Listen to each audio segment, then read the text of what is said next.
Welcome back everyone, to another part of this incredible story. This is part 2 of What If Naruto became an even greater swordsman than his father.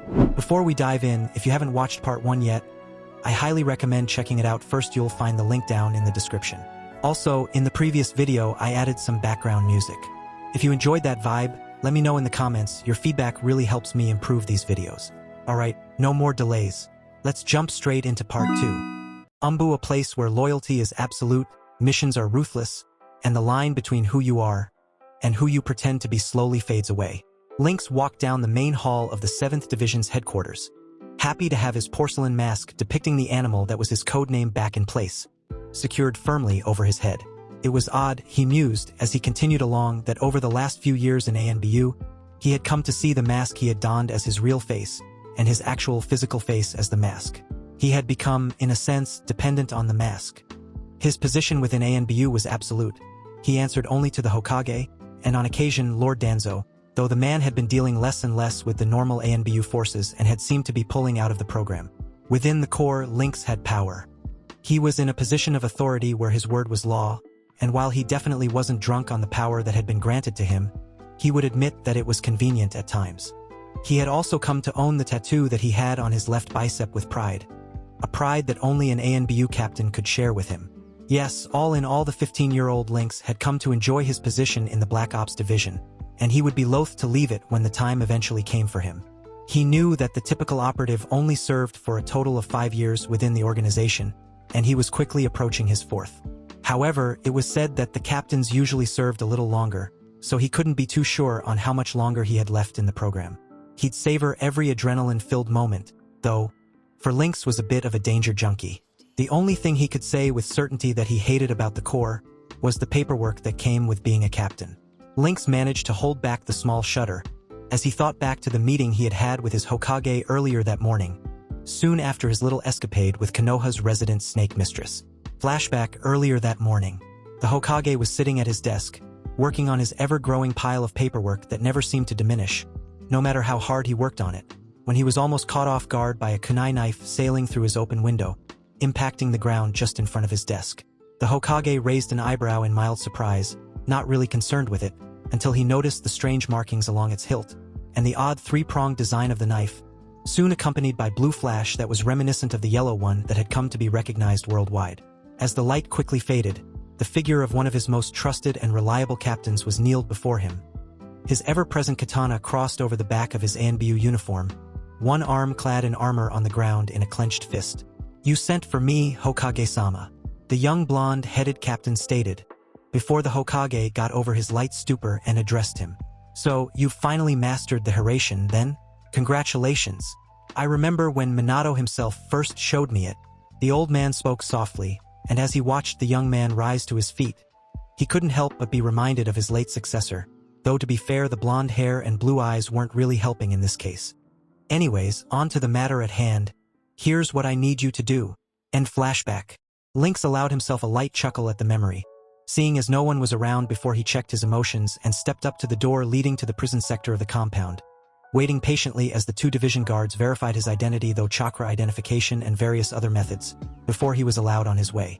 His destination was the cell occupied by the lone kunoichi he and his team had captured some months prior on a raid into one of Orochimaru's bases. So far, the woman had been questioned by several members of the torture and interrogation department, but seeing as how everyone was under special orders to not cause any undue harm, they hadn't been able to glean too much from the woman that wasn't already known from various other prisoners and Jiraiya's own spy network. As he approached the cell, he remembered his orders from his Hokage inside, considering the technicalities that he'd have to perform during this interrogation, if he could call it that. He paused briefly at the door, before nodding slightly to the 2 guards who released the various seals that had been placed over the entrance of the door, opening it and allowing the young blonde ANBU captain inside.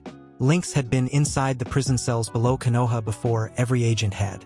It was a part of their retention training, in fact, and before they could call themselves full members, they had to spend a week in the cells below their village, being tortured and questioned the entire time.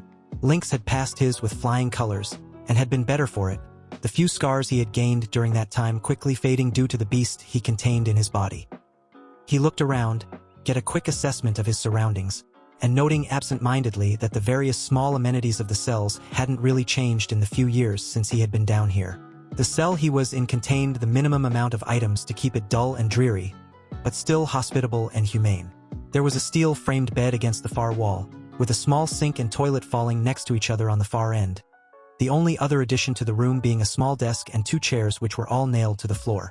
And then, sitting on the bed itself was the kunoichi he had fought before. She looked up at him, and for a brief second, he was sure that she didn't recognize him. He had grown a decent amount from the last time they had met, and his figure was also more defined from all of his hard training. This feeling soon faded though, as he watched her eyes narrow as she began glaring steel daggers at him, her dark brown orbs somehow piercing the darkness that was her cell. "Oh, really great. Not only do you Konoha pieces of shit decide to keep me locked up in this goddamn cell, asking me really questions all bad day and night, but now you assholes gotta add insult to injury by sending in the one who beat me. That beat me." The foul-mouthed kunoichi grumbled towards the new arrival to her cell, standing up and crossing her arms under her bust, cocking her hip out to the side as she looked on at her captor. Lynx merely stood there, taking in the form of the woman who had shed, or rather been forced to change, her old Odo robes and replaced them with a gray form-fitting prisoner's singlet. While it was still just ever so slightly baggy, it did not do much to keep her figure hidden, and whether or not she wanted to, she was giving Lynx quite the treat, especially considering the events of his previous night. Suffice to say, Lynx was quite thankful for his mask. Otherwise he may have been sporting a blush. "Good morning, Tayuya." He spoke simply before moving to the side and taking a seat in one of the chairs, slinging his blade from off of his shoulders before placing it next to him, leaning it against the table. The woman in question simply glared at him, before taking a seat herself at the opposite end of the table, doing her best to not become unnerved by the unwavering eyes of the mask that stared back at her. "I'll start then. As you've correctly guessed, I was the one who defeated you and subsequently captured you. The Hokage, in his wisdom, has seen fit me to come here and talk with you, and see if we can't broker a deal of sorts." The man began before sighing softly to himself, reaching his right hand up to the side of his mask, and after only a brief second of hesitation, unclasping it, bringing it down and placing it upon the desk, raising his head to lock eyes with the red-headed kunoichi. Tayuya had been in the middle of sucking in a breath to begin her massive tirade of insults that she was going to spew at the man as he finished speaking and took off his mask, when her breath hitched for a brief second as she met his eyes. She was definitely unprepared for how young the man was, being about her own age if she had to guess. Tayuya had assumed from the way that the man fought, and from the way he carried himself and acted, that he was older, being at least in his mid-20s. The young woman was also surprised by the man's looks. She had known he had a defined body, most ninja do, but his face was truly something else. When he had his mask in place, the man exuded an aura of confidence and mystique, but now with it removed, she was able to stare into his cold, steely blue eyes that somehow made her feel secure, but at the same time as if she was in danger. She paused in her tracks, doing her absolute best to fight the small blush that was beginning to spread across her face as she took in his visage, committing everything in it to memory, from the long, dull blonde locks that brushed his face, to the 2 fading whisker marks on either side of his face. Yes, I know, it's odd for an ANBU to remove their mask, especially in the presence of a prisoner, but the Hokage's orders are absolute, and the chances of your escape are 0, especially with the modifications to your cell that I have made. Your best chances of ever leaving this cell are with me. Naruto began, noticing the lack of conversation that had permeated as soon as he had dropped his mask. Closing his eyes and leaning his head back, he sighed to himself before crossing his arms.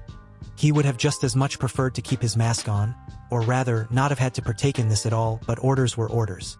Shaken from her thoughts, Tayuya let out the breath she forgot she'd been holding, before speaking in her usual hot-blooded manner, laughing before she began. "You seriously think that just taking off your mask will get me to trust you? Idiot, you must be more retarded than I thought. Listen here, tree fucker." She paused as she leaned in close to the man who had been her captor, leaning in just enough to make his presence clear, as she continued. "I don't give 2 shits what you or anyone else here offers. I don't give a fuck that you removed my curse seal. You're not getting anything else even if you kill me." After listening to her little rant, Naruto opened his eyes, standing from the chair and crossing his arms. She wanted to play games? That was fine with him. He was already pissed off to be here, so he may as well make the most of it. He could even play it off as the Hokage's orders. He mused as he turned around, his back now facing her, before letting out a small laugh that started out as a low, deep chuckle, gradually beginning to build in size and tone, before it was full-blown, barking laughter, slowly turning to look back at the woman in the cell. His new look freezing her to the core, as the first thing she noticed was that gone were the cold blue eyes that confused her, and replacing them were the red, slitted irises of a monster. Naruto stalked across the room towards her, watching in mild satisfaction as she at first attempted to stand firm, but very rapidly sunk back into her chair as he approached her, allowing a deep red shroud of chakra to form around his body. He leaned in towards her, resting his hands on the chair, keeping his stance firm as he spoke calmly, bringing his now feral and beastly-looking face to bear with hers, watching as she shrunk back even further as he bore his elongated canines at her, speaking with a now deep and gravelly voice that reverberated throughout the room, simultaneously fixing her in a glare that contained all of the killing intent he could muster. "That's fine with me. I don't mind killing you, and I would have done so easily, oh so easily the first time I saw you, if I hadn't been under strict orders to capture, not kill. But here..." Naruto paused as he brought his right hand up to her face, lightly tracing a finger along her cheek as a warning, his tone turning serious, as he continued. "I have full access to maim torture, and I can even return the cursed seal to you that I oh so graciously removed. It wouldn't even be hard." He trailed off as he leaned back slightly, withdrawing his hand, and quite suddenly dropping everything as he turned around, the aura, his eyes and hands, everything returned to normal as the young blonde-haired man returned to his seat on the other side of the table, folding his hands and leaning back. "But I'd rather not do that. Cleaning the blood out of this uniform is a bit of a pain in the ass." Tayuya was choking on air, just when she thought she had the man before her figured out as a soft-spoken individual. He turns into a complete monster right before her eyes, terrifying her more than the soft, subtle thoughts of her death like her former master. Then he dropped the whole thing, returning to normal and acting like nothing had changed, before revealing to her that it was he who had removed her cursed seal. Shaking softly, and quickly steeling herself before fixing the blonde with a half-hearted glare, she submitted. "Why are you even here, shithead?" she questioned, not noticing that her hands were still clenched along the table hard enough to draw blood. "Well, I'm glad we got that out of the way, because honestly, I don't like having to go into my interrogation mode as I call it. Does a number on my voice?" Naruto joked, attempting to lighten the mood as he cleared his throat. "Now onto the business at hand. Just cooperate with me for a bit, alright Tayuya? And I can probably hook you up with some better living quarters and the like. Hell, if you come far enough, it's not unheard of for people in your position to become a full-fledged shinobi of Konohagakure." Tayuya, for her part, merely looked into the blonde's eyes, carefully brushing a strand of straw-red hair behind her ear. For some reason, although it was far, far too soon to say she trusted the young blonde-haired shinobi, she could say that she believed his offer, and really it wasn't too far-fetched of an idea to change allegiance and become a ninja of another village.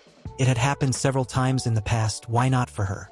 Hell, she'd do just about anything to get out of the cell that had been her home for the past few months. Sarutobi Hiruzen looked over the report that had been given to him by the ANBU's 7th Division's captain, Lynx, on the kunoichi he had captured from one of Orochimaru's bases. They had learned little from her, but what they had was quite valuable. The largest and by far most important piece of information that they had gained was that the Sandame's own wayward student was the current leader of Otogakure, the budding young village that had sprouted up almost overnight to the north of Konoha and west of the Land of Hot Water. Unfortunately, as much as launching a full-scale assault against the land was appealing, it had been heavily advised against by the council, and even the personal envoys from the daimyo had voiced their concern against it. Tensions were already thin with their relations to Sunagakure, and launching into a full-scale war, even against one of the smaller countries, could mean disastrous consequences for Konoha, and Hiruzen was far past the impulsive decisions he had been somewhat prone to make earlier in his life. The old Hokage puffed thoughtfully on his pipe, savoring the tobacco as he continued reading the report as he came to the section on the kunoichi herself. Lynx had conducted a thorough interrogation of the woman, following through on his investigation, and treating it more as a conversation between old friends instead of questioning an enemy shinobi. He hadn't learned too much more from the young woman, as Ibiki and the various Yamanakas had done a very thorough job in their initial questioning of the young woman. However, one thing he had gleaned in their several sessions that the blonde had conducted with Tayuya over the last couple months was that there was no love lost between her and Orochimaru, and that one of the largest things keeping her loyal to him was the cursed mark upon her neck, and the relationship she had with someone in Odo, though she refused to say who, no matter how hard he pushed. Lynx had come to a conclusion on the woman, that while she could not be explicitly trusted as a full and independent ninja of Konoha, she might one day be able to, and had even gone so far as to recommend her for early parole and probation, under a Jounin's supervision, of course. The old Hokage thought it over, switching his pipe from one side of his mouth to the other, before grinning in the way that only someone who has just made a decision that will absolutely screw with someone else who has no way of retaliating against them can. The old man had found a solution to the young woman's problem, and although he would be putting her under the supervision of someone who wasn't necessarily a Jounin per se, he would put in special instructions for her to have a specially modified version of their prisoner retention seal put in place. This would be an interesting play indeed, and the aging Hokage chuckled lightly to himself before signing the paper, stamping it with the official Hokage seal, before calling out to his personal assistant to come collect the papers. He was positive that this would irritate the young ANBU captain to no end, but it would also help him to begin retaining his humanity. Though he didn't show it on the outside, the Sandaime was beginning to become slightly worried about the man. He had seen the way the young man acted both under the mask and when he was free of it, and it was clear that Naruto was conflicted over his identity. He had watched the way he reacted when he was ordered to remove his mask for the purpose of gaining a baseline during the interrogation, and noticed the slight hesitation that anyone else might have missed. He would begin the process to phase Naruto out of ANBU before too long, as soon as he hit the 5-year mark, which wasn't too far away, being a mere 8 months out. He wanted to do it sooner, but he'd wait out of respect for the boy, and he also needed to give him time to select a replacement captain. He just hoped he wouldn't be too late in helping the boy retain his humanity. Lynx sat quietly around the small cooking fire, eating the smoked rabbit with the 3 other members of his squad, Hawk, Weasel, and Badger. The 4 of them had gone out on a scouting and possible combat mission past the border of Fire Country, and a small distance inside the lines of Water Country. The team was tracking whatever had left the rather large trail of destruction that they had been following for the last several days. Normally, it would be quite a big issue to have an ANBU team inside the border of another country, but Kiri was still largely involved in its civil war, though the former Mizukage Yagura had been killed in combat by the leader of the resistance force, Terumi Mei. Though Mei had tried to perform a swift takeover of the broken country, it was not to be had as many smaller factions had rapidly popped up all over the country, and no forces could currently be spared to perform regular border checks and patrols. So here Lynx's team was, somewhere below the southernmost border of hot water, and far enough into water that the far-off islands of what used to be Yuzushigakure were just barely in view. They had been tracking what Lynx had the sinking suspicion was the lost bijou, the Sanbai. It had become well known by now that the late Mizukage had been the 3-tailed Jinchuriki, and when he had been slain, the somewhat elusive beast had slunk off somewhere to heal and be reborn. That was actually one of the reasons that Lynx had been chosen to lead this mission, as with his sealing prowess, he alone would be the one who was most able to seal the beast away in the event it was actually what he and the Hokage feared. The other reason for his placement being that he was the container of such a beast himself, and if anyone had to face it, he would be the most likely to come out on top. However, this did nothing to still Lynx's beating heart, for though on the outside he was calm and collected, on the inside he knew that this mission could go awry in a heartbeat, and if the Sanbai did indeed show its head, it would likely be the toughest fight of his life. Before Lynx could take another bite of the rabbit he held in his hands, he was instantly placed on high alert as one of the many clones he had scouting and keeping guard for the small camp dispelled, leaving him with the vision of 2 figures running across the water and hopping between the small islands, seemingly in pursuit of the large chakra signature he had been aware of for the last several minutes. The weird thing that caught him off guard, though, was the attire of the 2 men that ran across the landscape. They were wearing black cloaks that were adorned with red clouds, and if anything was to be judged by the chakra levels even he could sense from this distance, they were at a minimum A-class, if not higher. His clone had been unable to see their headbands. The cloaks themselves didn't show any village alignment as far as he knew, and his knowledge was only superseded by the Hokage himself. Lynx sighed softly to himself, dropping the rabbit and signing a few quick commands to his team as they rushed to move out in pursuit. None of this boded well, and a fight was almost guaranteed at this point. The adrenaline junkie of a captain shrugged his shoulders before leaping into the thinning trees, fully intent on leading his team to another victory. He had a reputation to uphold, after all. A 100% mission success rate spoke for itself. Although the task force from Konoha left immediately after laying eyes on the 2 unidentified men, by the time they arrived to the area that the 3 large chakra signatures had congregated and stopped at, the battle was already underway. Lynx and his team came to a halt on one of the small islands, accessing the situation at hand, and watching as the Sanbai, enraged at this point, slammed one of its 3 tails into the blonde-haired man he had been unable to identify, slamming the man deep underwater, while his partner just watched on, with what seemed to be a bored look on his face, though it was hard to tell as the man was hunched over, and a cloth that served as a mask that covered his entire lower face. Lynx looked to his team, quickly unsealing 4 large scrolls that he handed to each one of his team, speaking in a terse, yet commanding voice. "You know what to do, move to the 4 corners of the area and begin the sealing. I'm moving in to distract and apprehend whoever decided to crash this party, and then I'll move to assist." Making one final decision, Lynx channeled his chakra and 4 copies of himself popped into view, each moving with one of the members of his team. "Have them dispel and relay any problems to me. You were all chosen by me for this mission. Now go prove that I didn't make a mistake. Move!" Lynx yelled as his team phased out of view in front of his eyes, as he turned and faced towards the hunched man that seemed to have noticed his presence. Narrowing his eyes behind his mask, a tri-pronged kunai appearing in his hand as he threw the metal blade as hard as he could, aiming directly for the hunched figure. He had been correct in assuming that the man was aware of him, for as the blade approached him the man dodged, easily placing himself off to the side of the offending kunai, but unfortunately not moving far enough away as Lynx flashed to the kunai in a streak of electric blue, and before the unidentified man was able to respond in kind, he found a small, glowing ball of energy slammed into his back, crumpling him. Lynx frowned behind his mask as he leapt back, unconsciously channeling chakra to his feet to keep him above the rumbling water, the raging sandbai at his back. It had been too easy to dispatch his enemy. Now, Lynx knew he was good, but he also knew the limit of his abilities, and those who got overconfident in his job often wound up dead. He knew he had contacted with his opponent. He had felt his Rasengan drill into the man's back, and watched as his cloak was ripped to shreds.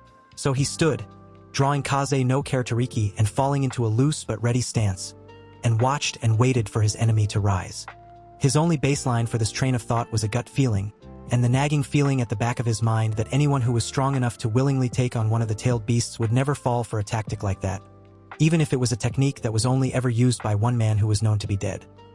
He was rewarded for his patience, though, as the fallen body that had begun to drift below the waves shifted, and the form of a young man, younger than even Lynx himself, practically flew to the surface, flying over the ANBU captain who spun on his heel facing his enemy the entire time. The young boy he was facing turned, and that's when Lynx began to notice what was different about him, starting with the joints and ball pivots that made up his body where there should have been skin and bones. Lynx watched on in abject curiosity as the man fully turned, revealing his face to him, and that it when it clicked for the agent.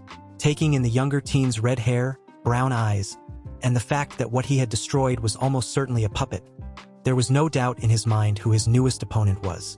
Akasuna no Sasori, S-ranked missing nin of Sunagakure, wanted for the multiple murders of Suna shinobi and civilians, the suspected murder and disappearance of the Sandame Kazekage, as well as desertion in a time of war, with a bounty of 100 million yen. Lynx stated calmly, reciting the bingo book entry to the letter, falling into a stance more suited to combat against a ranged opponent, preparing himself for the hard fight ahead, watching as the teen before him reached behind his back, pulling a singular scroll from his back, and shooting forward, bringing his blade down in a forward strike, hoping to stop the man from unsealing whatever he had in the scroll.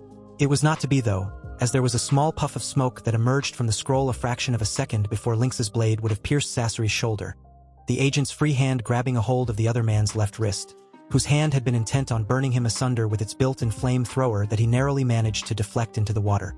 Lynx's blade was stopped by the arm of a puppet, which Lynx wasted no time in retreating from, and was proved once again correct in his instincts as multiple senbon shot from the mouth of the puppet into the space he had been seconds before. Lynx's eyes widened behind his mask as he gazed up the visage of the third Kazekage, who appeared to have been transformed into a human combat puppet. Falling into a defensive posture, Lynx began thinking, his tactical mind a blur as it ran through strategy and counter-strategy. "I see you have me at a disadvantage, ANBU-san. You seem to know quite a bit about me, while I don't even know your identity, and you've already destroyed one of my favorite puppets. It's going to take me quite some time to rebuild him, you know?" Sasori drawled out, talking in an almost lazy manner. "But no matter. I'll soon add you to my collection." Lynx, his instincts screaming at him, leapt into the air, dodging past the very recognizable Satetsu, iron sand, that had exploded out of the puppet's mouth, raining down on the position he had most recently been in, and turning to follow his movements. The young ANBU captain began falling to the ground, seamlessly creating a Kage Bunshin midfall that grabbed him and launched the man towards the real body of Sasori at an alarming speed, even as his clone was destroyed by the sand. However, Sasori hadn't lived this long by having slow reflexes, and moved the puppet that had been the third Kazekage to intercept. Unfortunately, his view of Lynx was blocked, and in that quick moment, Lynx flashed to the forgotten kunai that had sunk to some distance down below the surface of the water, leaving a puzzled Sasori above the waves, unable to see his opponent. He wasn't to wait for long though, as the Umbu who had disappeared launched up from under the waves and began engaging the puppet user in close combat, quickly being pushed back by the puppet of the Kazekage, falling back a few yards away and beginning combat with his blade anew. So focused was Sasori on his combat with the blonde-haired shinobi that he seemed unable to lay a single hit on, that he was caught completely off guard when the single opponent he thought he had been facing suddenly split into over 20 copies, all but 3 of which engaged his puppet in a flurry of ninjutsu, while what he assumed to be the original and 2 other clones appeared in a shunshin above him, hands already frozen in the final seals of 3 separate jutsu. A trio of identical voices called out the names of the 3 separate techniques as they sailed overhead of their red-headed adversary. Futon, Diatapa, Wind Release, Great Breakthrough. Katan, Gokaku no Jutsu, Fire Release, Great Fireball Jutsu. Raitun, Jibashi, Lightning Release. Electromagnetic Murder, the large ball of fire being boosted to almost enormous heights as it was boosted by the large gale of wind that amplified it. The blast of lightning breaching the waves as it electrocuted anything that had fallen under the waves in an effort to dodge the blazing inferno that raged above. Lynx landed on the surface of the water, the memories of his clones hitting him quickly as he realized the fight wasn't over yet. He focused on the memory of one of his clones, who had seen the puppet of the Sandame Kazekage tear through 3 of his clones as it rushed to intercept the fire and Sasori, attempting to raise its wall of iron sand in time to block or at least minimize the oncoming blaze from the absurdly powerful combination jutsu. Lynx waited, and once again, his patience wasn't for naught as the burnt body of Sasori once again appeared from beneath the waves, looking quite damaged to say the least, if the missing left arm and leg were anything to go by, as the redhead once again began reaching of one of the scrolls on his back. He was completely surprised as for a split second, he heard the sound of the wind blowing behind him, right before 2 larger-than-normal Raisengans appeared at the base of his neck and the small of his back, tearing apart anything in between them and scattering the fragments to the wind, even destroying the chakra implant that had been where the teen's heart would have been had he been alive.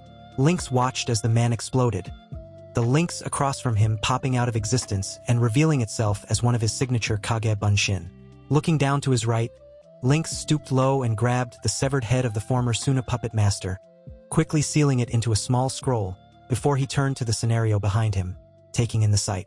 His team and his sealing matrix were doing their job perfectly, the tailed beast in front of him being subdued through a complex variation of chakra siphoning, sealing, and releasing.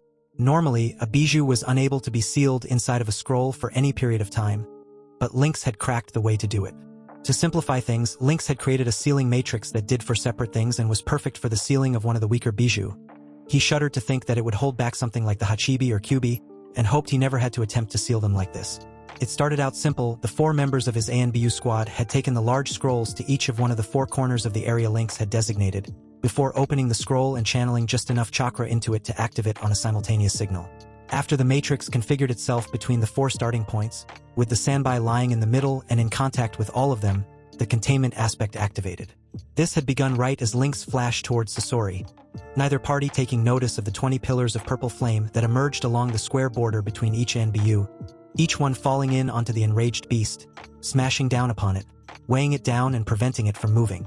This activated the second step of the sealing process as the 4 scrolls began to visibly siphon off the chakra of the great beast, absorbing it into itself, before forcefully ejecting it out the other end of the extended parchment, expelling the rancid chakra into the air and dispelling it. That's when the third aspect of the matrix began. As soon as the chakra of the multi-tailed beast was at a manageable level, a kanji began appearing on the back of the shell of the large beast, being slowly burned into its shell. This seal that was being forcefully implanted on the great beast's back forcefully sealed off the rest of the beast's churka, holding it back like the caged bars in Lynx's own cell that held back the Kyubi in his mindscape, cutting off the beast's access and link to its power. As the bijou was now no stronger than an absurdly strong human, such as a kage, the 4th and final method of Lynx's sealing matrix began, which pulled the beast itself into the large scroll that Lynx himself had opened as he stood upon its back, yanking the large beast from this plane of reality into that of the pocket dimension created by the scroll. Lynx breathed a sigh of relief as he closed the scroll, quickly writing out a sealing matrix upon the scroll itself, a security variant, so that only he could gain access and unseal the beast within. Making a mental note to get a blood and chakra sample from the Hokage so he would have the same access, Lynx placed the scroll large enough to belong to a summoning contract on the small of his back. He was soon joined on the waves by the 4 other members of his squad, and he was about to begin issuing the order to return back to Konoha when he stumbled, being quickly caught by his lieutenant, Badger, and not recovering. "Taicho, are you all right?" the man asked, rolling the man onto his own broad back, allowing the team's medical expert, Weasel, to begin diagnostic.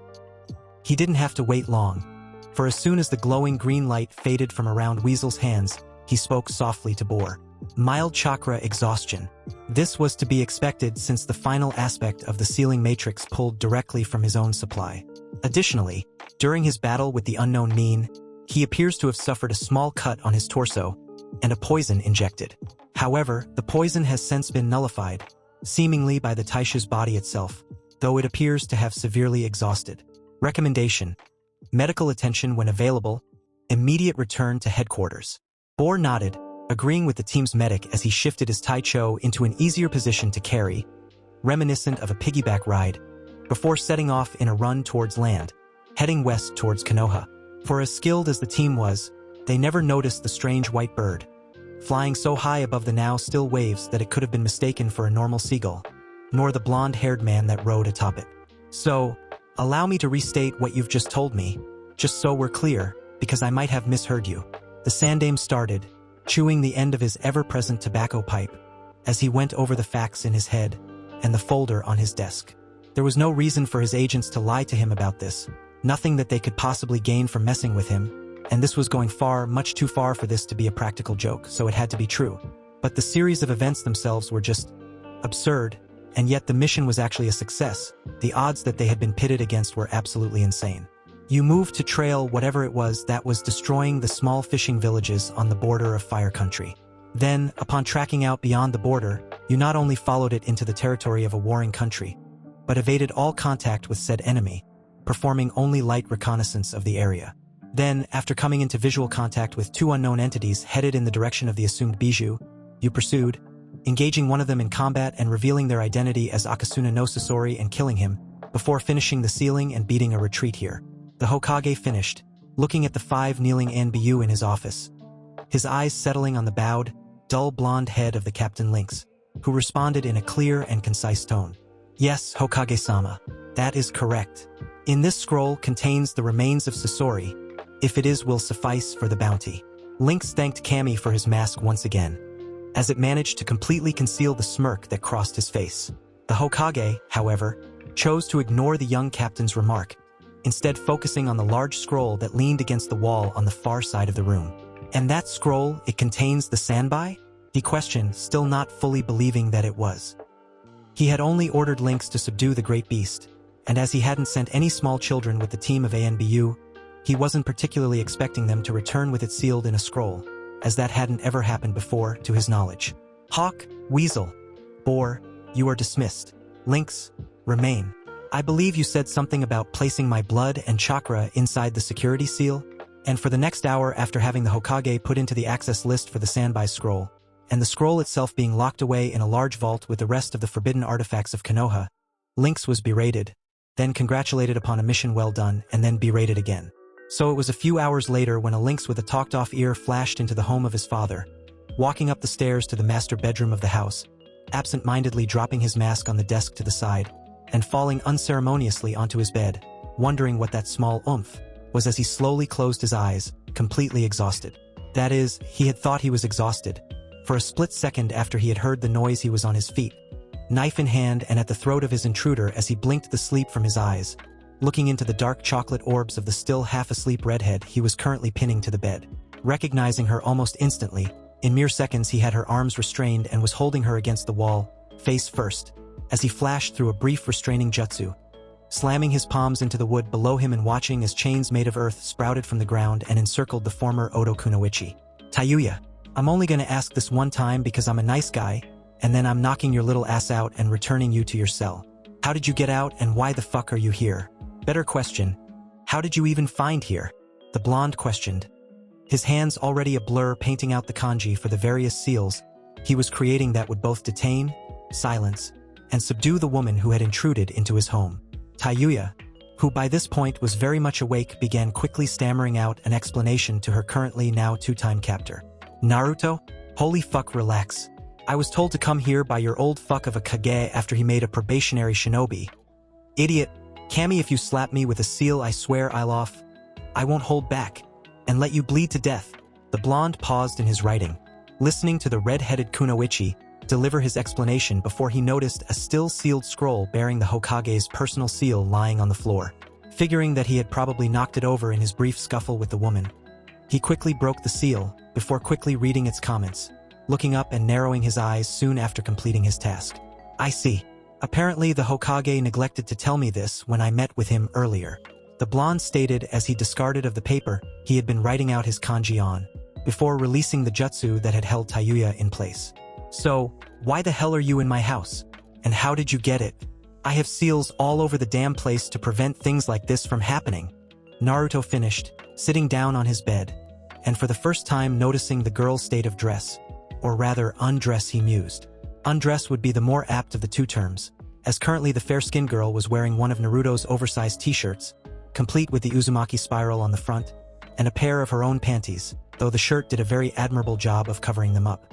However, it did nothing to cover the young woman's long, slender legs, and it was then that Naruto noticed she wasn't wearing her usual battle headband that bore the Odo symbol, instead allowing her long red hair to fall down upon and past her shoulders, rolling and flowing down to the small of her back as she turned to face him, folding her arms under her bust and glaring at him. Listen, shithead. Cut it with the third degree. Hokage-sama? Tayuya started, saying the title of her new village leader with as much sarcasm as she could muster. Granted me probationary status as a shinobi of Konoha under supervision of one of the ninja of the village. As the one who brought me to this shithole you call a village, he decided that you would be the one who would look after me, especially since I already knew you worked with the ANBU. The old bastard even put this piece of shit seal on me, so that if go beyond the walls of the village my heart will stop or some shit. The woman eloquently finished, lifting her arm to show the blonde her inner arm, revealing the small circular-shaped image filled with kanji neatly drawn there. As for how I got here, well, some guy with a falcon mask came here with me, told me I was to stay here, and then drew a bunch of shit on the ground telling me it was safe to go inside. Naruto briefly got up and looked at the seal on her arm, and after cross-referencing it with the letter he had been written by the Hokage himself, deemed hers to be true. Saying nothing else, the Uzumaki heir wordlessly created 5 clones who immediately left the room to move to their assigned task of resealing and improving the seals upon his house, as the original simply stripped out of his bloodied ANBU armor, and after giving Tayuya a brief view of his muscular back, grabbing a pair of loose-fitting sweatpants and a towel as he walked towards the bathroom, intent on getting rid of the blood and grime that still covered him with a quick shower. It didn't take long for the young man to rise off and cleanse himself of the aftereffects of his latest mission, before half-dressing himself in the pants he had grabbed before, walking back into his bedroom while drying his sandy blonde hair, half expecting the newest tenant of his house to have moved on to another part of the moderately sized house. Unfortunately, or fortunately, depending on your outlook, the lightly clothed redhead was still on his bed, curled around the only pillow on the bed, fast asleep, her ample chest rising and falling with her every breath. Sighing softly to himself, the blonde ran his fingers through his damp hair, absent-mindedly dropping the towel he had been using onto the back of a nearby chair. He walked over to near the head of the bed, where Tayuya was sleeping peacefully gazing down at her sleeping form, before smiling and unceremoniously pulling the pillow she had been curled around out from underneath her head, waking the girl up in the process. Hey shithead, what the fuck? I was using that. The chocolate-eyed girl glared up at the young man standing over her, only briefly allowing her eyes to roam over his distinguished upper boy, and after a valiant but futile attempt to hold back the blush that crossed her face, attempted to sit up before he roughly pushed her back down and leaned in close, getting up in her face and glaring back just as strongly. Listen to me and listen well, Tayuya. This is my house, regardless of what the Hokage or anyone else says. Everything in this house belongs to me. That includes my pillow. Clear? The blonde questioned, though his tone made it absolutely clear that it was a statement, moving around to the opposite side of the bed, laying the pillow down and with the last of his strength remaining from his long and hard-fought mission, plopped down onto the bed itself, head falling almost dead center on the pillow he had reclaimed from his newest roommate. He had only lain there for a few minutes when he felt her rest lightly beside him, clearly too tired to argue. And cracking an eyelid he was greeted with the sight of Tayuya's flowing red hair falling across his body, her hand settling loosely near him as she relaxed, just below the girl's mouth. Tayuya? Naruto briefly questioned, not exactly minding the new development, but not filled with enough energy to fight back against it either. Just be quiet, idiot. I'm tired. And you took the pillow, remember? So now I have to make do with whatever the fuck I can. Also, this is the only goddamn bed in the house, and I'm not gonna be the one sleeping on the fucking couch. He had to admit her logic did make sense. Lynx sat in the middle of the ANBU training ground designated as Beta, sitting cross-legged in the middle of the small pond that lie in the northwestern quadrant of the field. The captain of the 7th Division was currently working on training his third affinity, water. It was well known that in Konoha that to qualify as a Jounin, you had to have obtained mastery over 2 elements, making the feat fairly common among Konoha-born shinobi, while only moderately likely in many of the other countries. So Lynx sat in the pond, attempting to hone his third affinity through sheer Kage Bunshin training, as he had done for his wind, and then fire affinity. He idly thought back to all the time he had spent having clones cut and then burn leaves, split homemade waterfalls, and setting ablaze drenched ropes as he sat in the water, concentrating on forming a mass of water that would rise him above the normal surface of the water, almost as if sitting upon a pillar.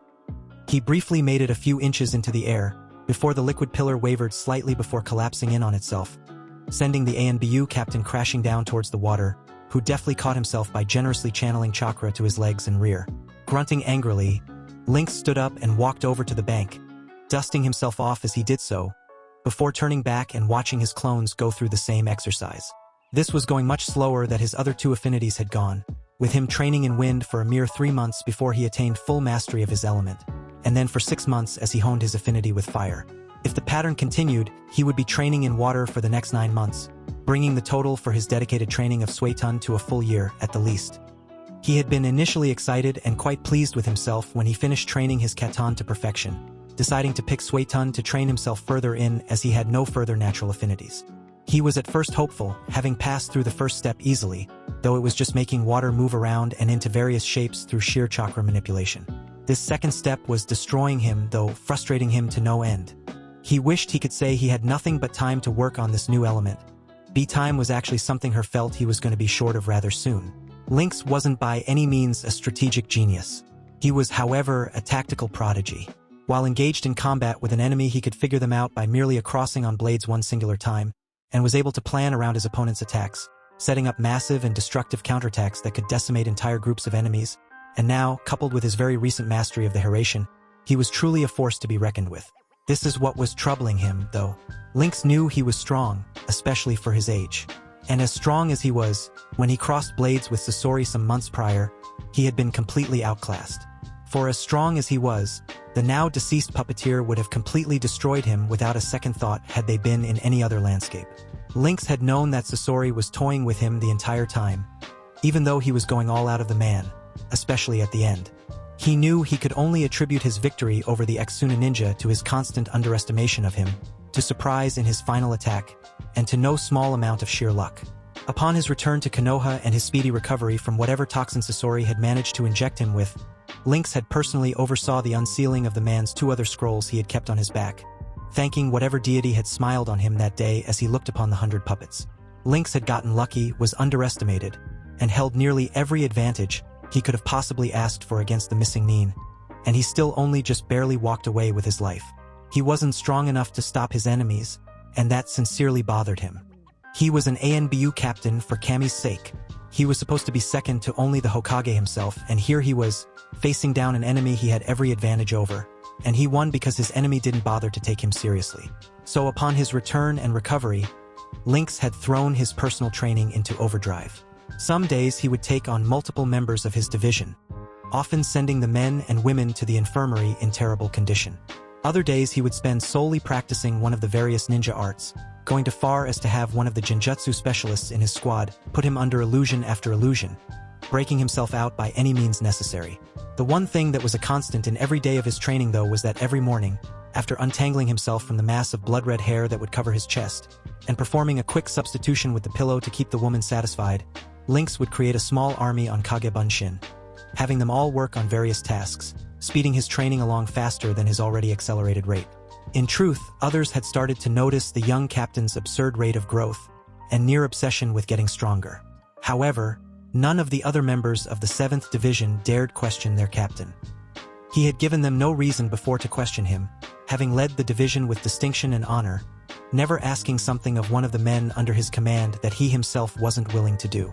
Lynx was a truly respected and well-liked leader, and because of that no one would question him when he suddenly kicked everything he did into overdrive, training himself to near exhaustion every day he wasn't out on a mission, returning to his home late at night and leaving a couple hours before the sun even began to rise.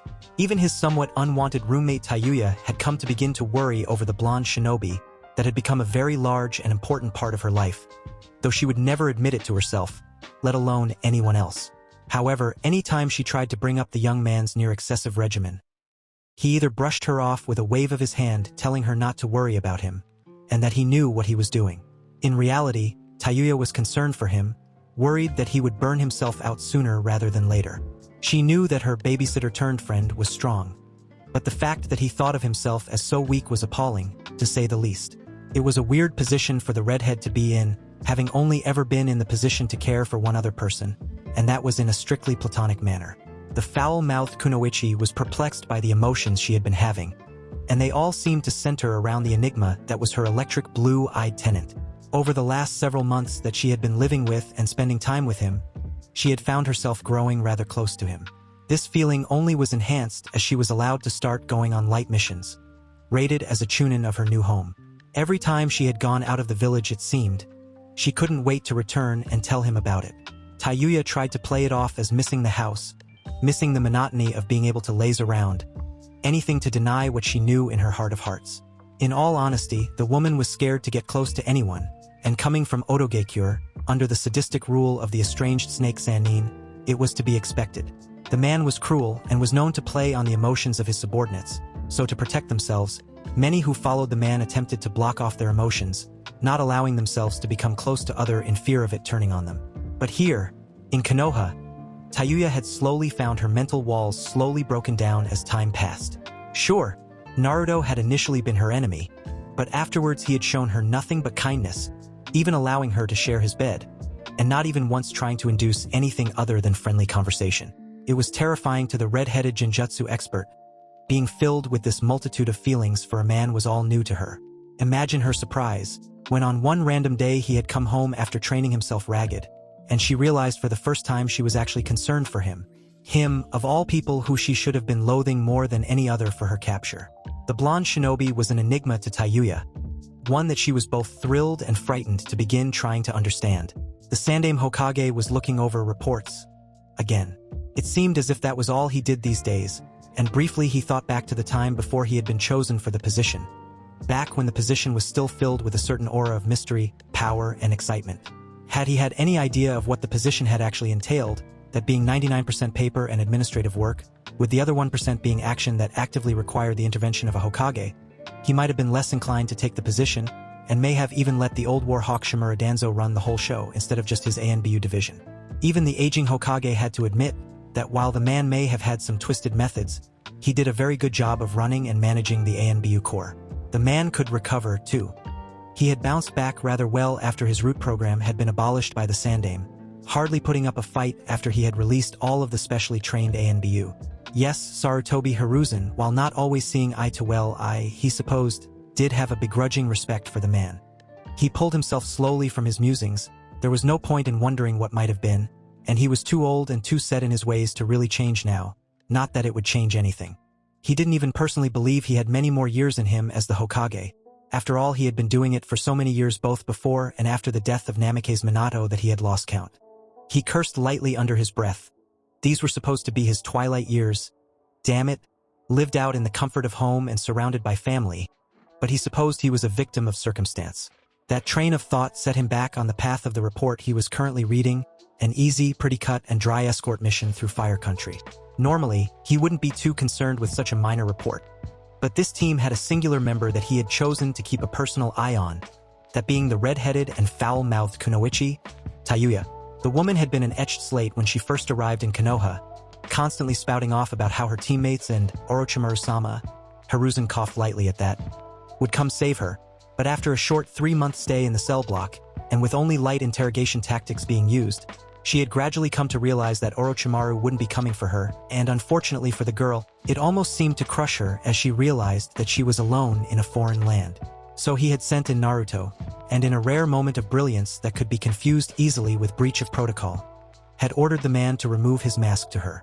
It had been a slippery slope from there, as Hiruzen slowly guided the woman out of the prison lifestyle and gave her a new life in Konoha, one where she was welcomed, and her presence was even enjoyed, a sure step up from her life in Odo.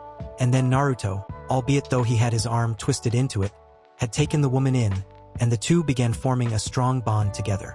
True, the woman had seemed to do a complete 180, and she appeared to be enjoying her life in Konohagakure, and it wasn't long before, under Naruto's personal recommendation, she had been instated as a full kunoichi of the Leaf, and began running missions in their name. As Hiruzen closed the report, noting with mild satisfaction that it was successful, he sent for Tayuya, deciding it was time to end her probationary status. Naruto waked down the streets of Konoha, for the first time in a long time, not wearing the ANBU armor that had become like a second skin to him, and without the mask that usually covered his face. As he walked down the street in his usual shinobi attire, minus the katana he had come to carry nearly every day, he looked down to the woman that was currently walking alongside him, listening to her current retelling of something that had happened on one of her more recent missions, and smiling genuinely. And then that super lazy guy Shikamaru looks up at the rest of us and goes, "This it too troublesome to deal with, I'm going cloud watching." And the best fucking part? And the crazy part? He just lets him go. Doesn't say a single word. The former Otonin finished, looking over her shoulder and meeting the eyes of her now closer friend expectantly. The blonde just laughed, placing both of his hands behind his head and chuckling softly as he led the way for the redhead, speaking softly, but no less firmly than he normally did. "Yeah, that sounds like Shikamaru, alright. You know, he and I were in the academy together before I was drafted." The taller shinobi followed on to her story, stopping her as they found themselves in front of a small, unassuming ramen stand. Tayuya looked quite skeptical about the place, but she didn't have time to dwell on it as she was quickly pushed/pulled inside by the now slightly hyperactive blonde. "Come on, Tayuya, we're here. Time to show you why this is the best stand in Konoha." The bond trailed off as he pulled her down onto a booth next to her, a small, unassuming woman walking up to take their order. The red-headed woman found herself generally enjoying the atmosphere of the stand, which she had letted was called Ichiraku's, and was surprised at first to find herself with tears in her eyes more than once, laughing at the stories their waiter Ayam told her about the clueless blonde's youth. She even found herself laughing alongside the blonde as more often than not, instead of being embarrassed over the situation, he would join in, readily making jokes at the expense of himself. After the two had finished their ramen, Naruto and Ayam quietly excused themselves, both people blushing furiously amid Ayam's and her father's peals of laughter when they had wished the young couple good night, while they tried to hide it from each other. Glancing once more at the girl he had taken out to celebrate her newly announced citizenship, he decided it was time for their final stop of the night. He stopped in his tracks a few paces outside of the ramen stand, and after the woman came to a halt as well, she turned and looked at him, walking back towards the frozen blonde with a questioning look in her eye. He spoke softly, but this time there was a hint of uncertainty in his voice, if only for a split second. "Tayuya, do you trust me?" The typically hot-blooded woman stopped in her tracks, looking up at the wavering steely blue eyes that she'd come to know were filled with compassion and kindness over the last several months, taking in the visage of the man who had become her caretaker when she had come to Konoha, and who had quite literally bent over backwards to make her stay comfortable, while still maintaining his own harsh regimen. "Yeah, idiot," she teased at him, calling him by the nickname she had taken to calling him, at first to irritate him and now out of something else. "You know I do." "Then hold on." That was the redhead's only warning as he took a step forward, grabbing her around the waist and pulling her close to him, allowing her only a brief moment of surprise as they both disappeared from in front of the ramen stand in a flash of deep, midnight blue. The foul-mouthed aspect of the kunoichi made a return for the first time in several minutes as the couple reappeared on the top of the Hokage monument, still holding on to the very surprised and blushing furiously woman in his arms as she attempted to curse him to no end for surprising her like that. Surprising her yet again, Naruto simply ignored her rant, waiting for her to calm down as he turned his back on her, walking towards the edge of the monument itself, before leaning down and taking a seat on the top of the yandame's head. Tayuya, for her part, at least had the humility to look slightly ashamed as she slowly ceased her cursing, walking over and sitting down next to the blonde shinobi, her breath hitching in her throat as she overlooked her new village at night. To say it was beautiful was an understatement, and in the many months that she had known the young ANBU captain, she would never have pegged him as one to enjoy taking in the sights like this. The young couple sat in silence for several minutes, simply taking in the sights, with Tayuya unconsciously scooting closer to the blonde and the natural body heat he seemed to radiate. Of all the places in the village, this one is my favorite. I used to come up here all the time when I was younger, before I knew where I belonged, before I had friends, and I would just sit up here and talk with the Hokages like they were here with me. I'd ask questions, tell stories, and although I never got an answer, I would always leave feeling better. Like they had actually listened to me when no one else would. This village, it's special to me, Tayuya. Not because of the buildings or the sights, but because of the bonds that I've formed with so many of the people who live here. Naruto paused, momentarily, as he blinked his eyes, their electric blue nature somehow only becoming more enhanced in the moonlight as Tayuya looked at him in abject wonder, her eyes wide as he regaled her in tales of his upbringing, the beatings he endured, and finally, his rescue by Jiraiya before his return. The blonde laughed, before turning his head towards the woman at his side, and continuing. I guess what I'm trying to say is, don't let your past experiences define you. You can have a life, and a good one at that. Here, all you have to do is give us a chance. And here. He paused, pulling a small box out from inside one of the many pockets before handing it to Tayuya, watching her expectantly. Is a gesture of goodwill from me, and by proxy the village, to you. I had it reforged to the exact same way it was before I, destroyed it. If Tayuya hadn't been so shocked by the small box in her hands and the words he had said, she might have shed a tear or two at the thought of the blonde-haired shinobi being so thoughtful, that he had gone through the trouble of fixing her weapon of choice. As she pulled her gaze from that of the grinning Umbu captain and down to the box in her hands, she still couldn't quite believe it. She had only just begun to slowly open the wooden case when there was a large gust of wind behind the two, followed by a gruff Tai Cho. And just like that, gone was the face of the blonde knucklehead that she had come to know, and whether she would admit it to herself or not, grown quite attached to. And in a small puff of smoke, his trademark Lynx-themed mask was in his hand and placed around his head, his eyes becoming the cold steel blue instead of the bright and lively ones that had been there a moment before. She watched in mild fascination at the transformation of the man happened before her eyes. In mere seconds, standing before her, the respected and feared Captain Lynx, who had turned and spoke to the boar-masked NBU operative standing off to the side, looking on in mild satisfaction as he disappeared in a shunshin. Lynx turned back to the red-headed woman he had been enjoying one of his few nights off with before he sighed to himself, walking towards her and kneeling down to get on her level, already knowing she wasn't going to like this. I'm sorry, he began, leaning back towards the edge of the cliff, beginning to tilt over the edge, before resuming speaking in his clipped, metallic tone that defined the use of his mask. Duty calls. The blonde-haired shinobi finished, lifting his hand off of hers, and falling back over the edge of the Hokage monument, flashing away as soon as he was over the side. So when Tayuya looked down, she saw nothing but the streets below. Frowning to herself, the kunoichi who had sworn that she would never get attached to anyone other than her special connection in Odo remembered the box in her hands, looking down and opening it fully, and softly gasping, even though Naruto had practically told her what was inside. Inside of the case, laid upon a soft blanket of velvet, was an exact replica of the flute she had thought completely obliterated when she fought her last battle in Orochimaru's name.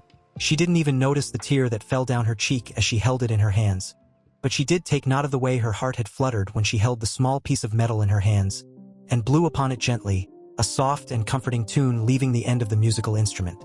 Seriously, you idiot! Lynx sped across the rooftops of Konoha. His division spread thin across their sector of the village, the ever-present guardians of Konohagakure on high alert after the emergency briefing they had received from their captain, and his orders coming directly from the Hokage himself. It was rare to see the ANBU out in force like this, and even though there were many of them flashing and speeding through the village and out into the forest beyond, there weren't enough of them, not nearly enough to cover every single nook and cranny of the village. That isn't to say that they weren't doing their damnedest, though, and even Lynx himself had a massive horde or Kage Bunshin that had taken to the streets, aiding in the massive search for the traitor in their midst. It had come from one of the most likely places, yet at the same time, from the last place many would have ever suspected. Shimura Danzo was defecting, in a motive that wasn't quite clear, and with a method that was still largely unknown. The old and seemingly crippled man had broken into the Hokage's vault, and stolen the summoning scroll that contained the sanbai that Lynx and his team had captured nearly a year prior. Lynx grit his teeth behind his mask. He had no idea why the man would do something like this, and he honestly didn't give a damn. All he needed were his orders, and he had them. Lynx was pissed enough about his night being cut short, so this was bound to get ugly. Lynx sped through the trees before he stopped, flashing in mid-step to the Hiratian formula that one of his clones had placed on a tree before being forcefully dispelled. arriving in the exact spot his clone had been, before performing the most rapid series of shunshin in his life, narrowly avoiding the hail of beetles that clouded the area he had been mere seconds before he flashed into existence in front of the fleeing trio, led by none other than Danzo himself. Lynx cocked his head to the side, before speaking in the short, clipped tone that was the trademark of the ANBU masks. Shimura Danzo, Eranked Nukenin of Konohagakure no Sato, wanted for murder of fellow Leaf Shinobi, theft, breaking and entering of the Hokage's vault, and treason. You have been tried and judged by the Hokage. Your sentence is death. Lynx spoke candidly, as if he were telling the one-eyed man the day's weather, as he drew his sword from his back, a Hiratian kunai falling into his left hand as he fell into a stance. Surrender now, and I will make it quick and painless. Danzo stood still, the summoning scroll on his back as he fixed the man in front of him with his ever-present condescending glare. As Lynx stood there, facing down the man, he was suddenly very compelled to let the man simply leave, being filled with the promise that Danzo's actions were for the greater good. He slowly and shakily dropped to one knee, falling into a modified kneel in front of the three wayward shinobi. His head, as hard as his mind fought against itself, falling forward in a full bow of submission. Lord Danzo, you are free to go. Lynx coughed out, his body shaking. Danzo merely grinned, his Kodo Amitsukami, distinguished heavenly gods, technique working perfectly on the young man who, despite being quite powerful, had no talent to fight back against such a high-level genjutsu.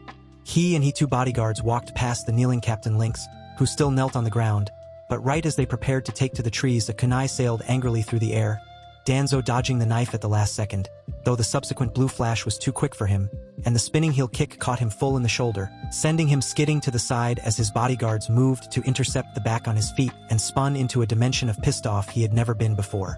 In his short life, Lynx. You didn't let me finish my sentence, Lord Danzo? The mask-clad shinobi practically spat the title at the man, who was recovering and moving to stand on his feet.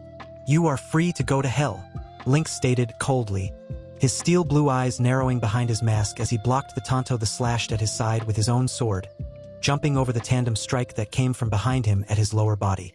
The blonde shinobi pivoted in midair, lashing out with his foot and catching the black-haired guard in the side of the face, his body shimmering lightly before dispersing into the multitude of kikaichu that moved to latch onto the lynx's foot, though he was able to deftly dodge by flashing to his kunai, which was still embedded in the nearby tree. Seeing what he believed to be his opening, Danzo made a jump for the trees, not anticipating Lynx to flash to Hiratian he had unknowingly placed on Danzo's shoulder from his earlier attack, an already charged Rasengan spiraling into life in his outstretched hand as he forced it into the War Hawk's abdomen, watching with satisfaction as the man crumpled to the dirt below, Lynx landing with his back to him, already re-engaged into combat with the other two members that were attempting to desert the village. He dodged a blow coming from the red-haired man on his left, moving to counterattack with his sword in a spinning upward strike that would have caught the man in the chin had he not been forced to curb his blade into deflecting the tanto strike of the strangely dressed guard on his right, catching it in the cross guard, and completely unprepared for the voice he heard behind him. The voice of the presumed dead Shimura Danzo boomed to his rear, the ANBU captain barely able to perform a substitution in time. Futon, Rankuden, wind style, drilling air bullet? The compressed blast of air destroyed the log and the following trees behind it as it smashed through them. Danzo didn't have time to lament on this though, as Lynx had jumped high into the air, using chakra to boost his leap, and throwing out a rain of tri-pronged kunai, before calling out the name of his jutsu is his ever-present metallic voice, his hands a blur of seals. Kunai Kage Bunshin no Jutsu, Shuriken Shadow Clones, Futon, Diatapa, Wind Release, Great Breakthrough. Lynx shouted, the various kunai being accelerated beyond their already impressive velocity as they multiplied from some 20-odd blades to over 60, littering the area in the familiar blades of the Yondaime Hokage, Danzo's visible eye going wide in the process, as he began the process of channeling his chakra for another one of his miracle jutsu. It was as the Shimura heir's chakra spiked, and Lynx fell from the sky that he noticed the man's mangled right arm, released from the bandages that had been concealing it for as long as he knew. Wasting no more time attempting to figure it out, Lynx opted for his tried and true think-on-the-fly method, flashing in between several of the kunai on the ground before reappearing behind Danzo, his hands already finished flashing through seals as he built his chakra and forced both of his hands out in front of him, mere inches from Danzo's back. Futon, Fujin Saiken, Wind Release, Divine Fist of the Wind God. Danzo had no time to react as he was impacted directly on his spine by what felt like a gigantic fist slamming into him, throwing him across the clearing, wrecking several trees in the process. Naruto landed on the ground and watched in clear surprise as Danzo laid upon the ground for a moment. His spine splinted and his intestines hanging out along the ground before he blinked, and then the Shimura traitor was on his feet, rushing in to engage the blonde in 3-on-1 combat with his two subordinates, the damage he had sustained having been undone. Lynx grit his teeth as he took a hit in the small of his back, seamlessly creating 3 Kage Bunshin to cover him as he flashed through hand seals again before sinking into the ground, calling the name of the jutsu as he moved. Doton. Mogirigakur no Jutsu. Earth Release. Hiding like a mole jutsu. The 3 turncoat shinobi made short work of the clones, and were about to move to escape when 4 large walls of purple flame appeared at the edges of the clearing, and Lynx himself appeared from under the ground uppercutting the short, black-haired shinobi in the jaw, calling out Ninpo, Shishiinjin. Ninja Art. 4 Flames Formation. Engaging in a brief taijutsu match against the taller red-haired man, his Hakadori, Hummingbird, style proving too much for the man, forcing him to fall back. Lynx jumped back from his opponents. Now that he had them cornered, he could take all the time he needed. It had taken his clones longer than expected to disperse unseen and unheard to the 4 corners of the area, and then longer for them to set up the barrier technique. Lynx allowed himself a small pat on the back for his genius in sealing, before thanking his heritage for the absolutely gargantuan chakra supply he had. While normally this particular barrier required 4 separate people to hold the technique, Lynx had discovered a way to keep it going through mere clones. He had taken a rough chakra sealing matrix and modified it to be able to store and release chakra instead, and after having his clones perform the barrier sealing formation, he had them pull their chakra directly from the scrolls, which he had been storing for weeks for just an occasion like this, give him access to a trapping method that halted an enemy's escape, and only drawback was the 3-minute setup time required. Lynx stepped back, watching in mild amusement as one of the 3 traitors moved to touch the barrier, recoiling before he was able to make contact from the heat. He evaluated his options. He had already killed Danzo twice, and though it annoyed him, he couldn't figure out how the man kept returning from mortal wounds. It didn't matter though, he would kill him again and again until he stopped coming. But first, he needed to take care of the man's support. They were getting in the way. Lynx smiled to himself under his mask, the beginnings of a plan forming in the tactical genius's mind. He would have to be careful though. He couldn't risk the destruction of the scroll, so his first priority was to get it away from Danzo, and then he could really go all out. Lynx stepped forward, his hands already a blur of hand seals as he flashed out of existence, disappearing and reappearing between multiple kunai before appearing directly in the center of the 3 men, them already recoiling or moving to counterattack as he slammed his palm into the ground. Raitun, Jibashi, Lightning Release, Electromagnetic Murder. Watching in satisfaction as the 3 turncoats moved to dodge the multitude of lightning strikes that flashed out from his hand in all directions, before he turned to the airborne form of the shorter of the 2 guards, disappearing in a shunshin, and then reappearing to the left of him, his sword already poised like a spear, which the man took in the shoulder, effectively turning the man's body towards Lynx, as the captain brought a Rasengan to bear directly into the man's chest, caving in the man's ribcage and reducing his organs to much, before launching him off of the blonde's fist and into the barrier itself, burning to death whatever was left of the man in the violent indigo inferno. Lynx had barely touched foot on the ground before he was caught in a powerful combination jutsu from the 2 remaining members of the attempted escapees. Danzo had finished flashing through his seals and called out, "Futon! Rankuden! Wind Style! Drilling Air Bullet!" While his partner finished and practically screamed, "Ka! Gokaku no Jutsu! Fire Release! Great Fireball Jutsu!" The 2 techniques combined blasted the area Lynx had been, and for a moment, the 2 assailants believed they may have done it, before a battered Lynx appeared behind Danzo, grabbing the scroll and flashing away, disappearing from view before he returned to their view, but this time only for a moment, flashing to the kunai at the side of Danzo's only remaining guard, moving in for the decapitating strike, only to have it blocked by the man's tanto, before the Lynx looked at the man dead in the eye, before uttering a single word. Boom! Right as it exploded, Danzo leapt back, looking for his opponent desperately, before he watched his subordinate fly across the clearing, and stared on watching. He could do nothing as Lynx flashed to the spot where the man would land, holding Kaze no Karadariki out like a pike, and impaling the man straight through the heart as the unnamed man flew into his blade. He had maintained eye contact with Danzo through his half-shattered mask the whole time. It was then that the lone Shimura was able to get a good look at the blonde-haired ANBU, and he noticed that the man was definitely looking worse for wear.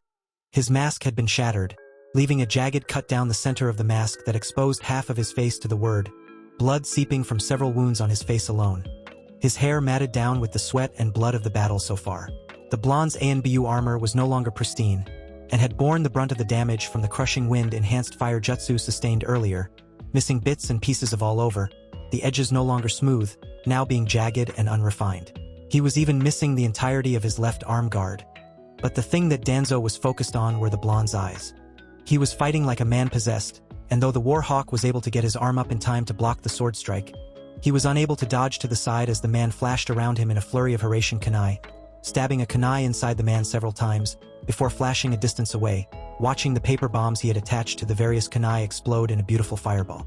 And then he rolled his eyes as once again, the damage he had done to Danzo was undone, the man standing up on his feet once again to face him, grinning like a madman. "How many times am I going to have to put you down?"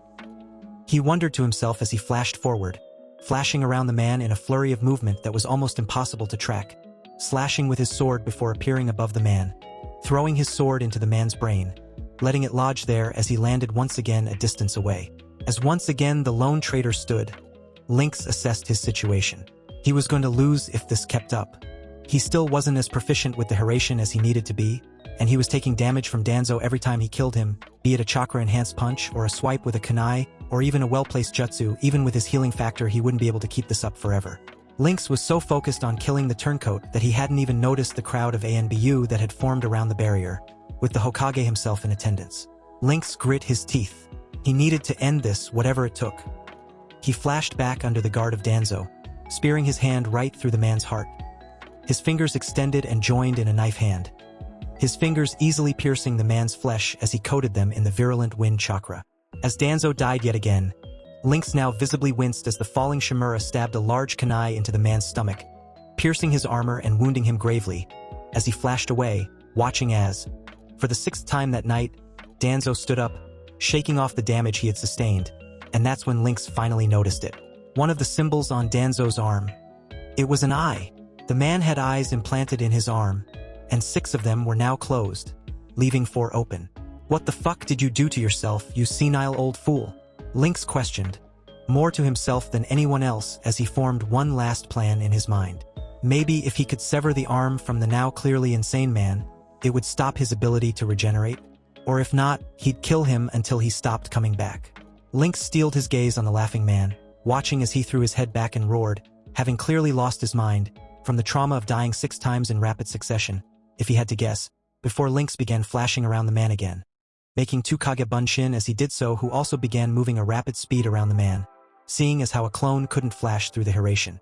All movement rapidly stopped as the 2 clones appeared on either side of the man, latching onto his arms and holding him wide as Lynx activated the seals on his either one of his wrists, unsealing a large Fuma Shuriken in each hand, launching them towards the man, flashing through hand signs before exploding a large gust of wind from within, shouting out Futon, Rapusho, Wind Style, Gale Palm, boosting the 2 windmill blades towards the pinned man, severing both his head and his arm in a single stroke. Lynx stood behind the man, watching as he fell, and then in the next instant was on his feet screaming towards him, moving with a vengeance as he dropped a kunai into each hand, not even bothering to attempt any jutsu anymore, his mind so far gone as to lose any semblance of reason. Lynx, once again on the defensive, leapt back, 2 clones popping into existence next to him, each one blurring through hand seals, finishing one at a time, one right after the other, and all locked on the ragdolling form of Danzo Shimura. Doton, Retsudo Tensho, Earth Release, Seismic Upheaval. Keton, Karyuenden, Fire Release, Fire Dragon Flame Bullet. Futon, Kazakiri no Jutsu, Wind Release, Wind Cutter Jutsu. The 2 clones he had summoned popped out of existence before they even hit the ground, Lynx himself falling to one knee as he watched the effects of his jutsu take place. First, Danzo rushed straight into the flame bullet of the dragon, being incinerated from the inside out as he fell, before once again rising to his feet, flames still licking at what remained of his clothing as the ground below him imploded, send fragments of rock and stone everywhere, and pummeling the man into oblivion, before once again, the man stood, turning to face the kneeling Lynx as the multiple blades of his wind jutsu cut the man to literal ribbons, his arms flying off of his body, completely separated, and his forehead sheared clean off. Lynx didn't dare close his eyes, not once believing that it was over, and he swore loudly as once again. He blinked and the damage to Danzo was undone. The two men stood on opposite ends of the obliterated field, staring down at each other, before the mad beast that had been Shimura Danzo let out a blood-curdling scream, charging at Link's head first, mouth agape and frothing. The wounded and kneeling Lynx was at his end. He was holding on now to the last bits of his consciousness, so he knew this was it. The barrier, he knew, would fall as soon as he was knocked unconscious. So he could only hope that someone else could put the beast down if his final attack failed. As the insane and lost man charged him, Lynx stood shakily to his feet, his shattered mask falling from his face as he produced 8 kunai, for in between the digits of each hand, crossing them over his body before letting them fly, instantly dropping to a knee again in pain, holding his right hand out in front of him and beginning to for a Rasengan. The kunai he had thrown flew true, flying to either side of the feral man, impacting the ground on either side of him, the strong and durable ninja wire tied between them holding the man back briefly, before snapping as he once again began his crazy charge at the young captain. Lynx stood his ground, the Rasengan in his hand sprouting 4 large blades of chakra on all ends of it, reminiscent of the windmill shuriken he was so fond of. He held the jutsu behind him and began a sprint of his own towards the lone man, bringing the large chakra construct to bear in front of him, contacting with the crazed man as he called out the technique in a soft, broken voice, his world going briefly white. Futon, Rasen Shuriken, Wind Release, Spiraling Shuriken. When the dust cleared, Lynx was on his knees, his right arm looking as though it had just been ran through a meat grinder. All of the armor and clothing upon it disintegrated during his attack. He knelt a mere 3 feet from the fallen form of Shimura Danzo, if one could still call him that. His still bleeding corpse was so thoroughly destroyed that it would be hard to identify the body if you hadn't been watching the fight. Lynx waited, and he watched, and this time Shimura Danzo did not rise. Laughing lightly to himself, Lynx allowed a smile to grace his lips as he fell forwards onto his face, the purple barrier around him falling, his consciousness slipping through his fingers as he desperately tried to hold onto it. He was aware of 2 things as he slipped into the blissful unknown. One was of the ANBU and the Hokage keeling around his body, calling for a medic, and the other was something he didn't like at all. His last memory was of a strange man wearing an orange spiral mask, dressed in the same black cloak with red clouds he had seen before on his mission to Water Country, taking the Sanbai scroll from his dispersing clone. With this last vision, Lynx passed out. Hiruzen Sarutobi looked over the sleeping body of his ANBU captain, Lynx. The teen had taken an absurd amount of damage during the long, drawn-out battle, and unfortunately he had been able to do nothing to help aid the young man in his fight. He sighed. The young man was as stubborn as his father, and twice the fighter, if what he had witnessed the earlier night was anything to go off. The Sandame had arrived on the scene soon after Lynx had dispatched with the first of the enemies, all of which were easily Erangle, if you didn't take into account that Danzo had somehow resurrected himself not once, but a total of 11 times during his battle with the young captain. Still, the man had gone in against impossible odds, blocked off his enemy's escape, and then engaged in absolutely superior force before eliminating all of them. The only missing piece of the puzzle was the missing scroll, of which he would most likely have to ask Jiraiya about. Now, the young man had woken up earlier, and briefly informed the Hokage of the man he had seen killing his clone and leaving. If he was being honest with himself though, he wasn't too upset over the loss of a Biju that he had no intent of using. He was, however, worried at who had taken it, and what they were planning on using the beasts for, if any reports of this Akatsuki's motives or movements were to be believed. The old shinobi looked out the window of the hospital, staring out at the moonlit night as the clouds parted over Konoha, the shadows on the streets below dancing to the rhythm of the wind in the leaves. There was a storm coming, of that he was sure, and he knew he was going to need every one of his shinobi active to help the village weather it. At that thought, he turned back to the bedridden and bandaged blonde, before shifting his gaze to the smaller, red-headed woman that was fast asleep in the seat closest to the young captain, her hands clutching one of his in her lap as she slept. The fiery persona that was Tayuya had rushed to the hospital as soon as she had found out what had happened, and had steadfastly refused to leave the Naruto side. Hiruzen couldn't help but chuckle to himself, happy at how this had managed to turn out for the blonde, but finding it ironic that while so many things in the world seemed to be going wrong, that at least the young blonde shinobi had at least one thing going right. Hiruzen Sarutobi exited the room, content to let the two sleep to their heart's content. They'd certainly earned it. Naruto laid in his bed, enjoying the soft warmth of his large bed, and upon waking up, slowly opened his eyes to look on the plain white ceiling of the room. As he breathed in the fresh, clean air, He could honestly say he was happy to have been granted a gracious few days from the Hokage to recover from the Shimura incident, as it had taken to being called over the short period of time that had passed.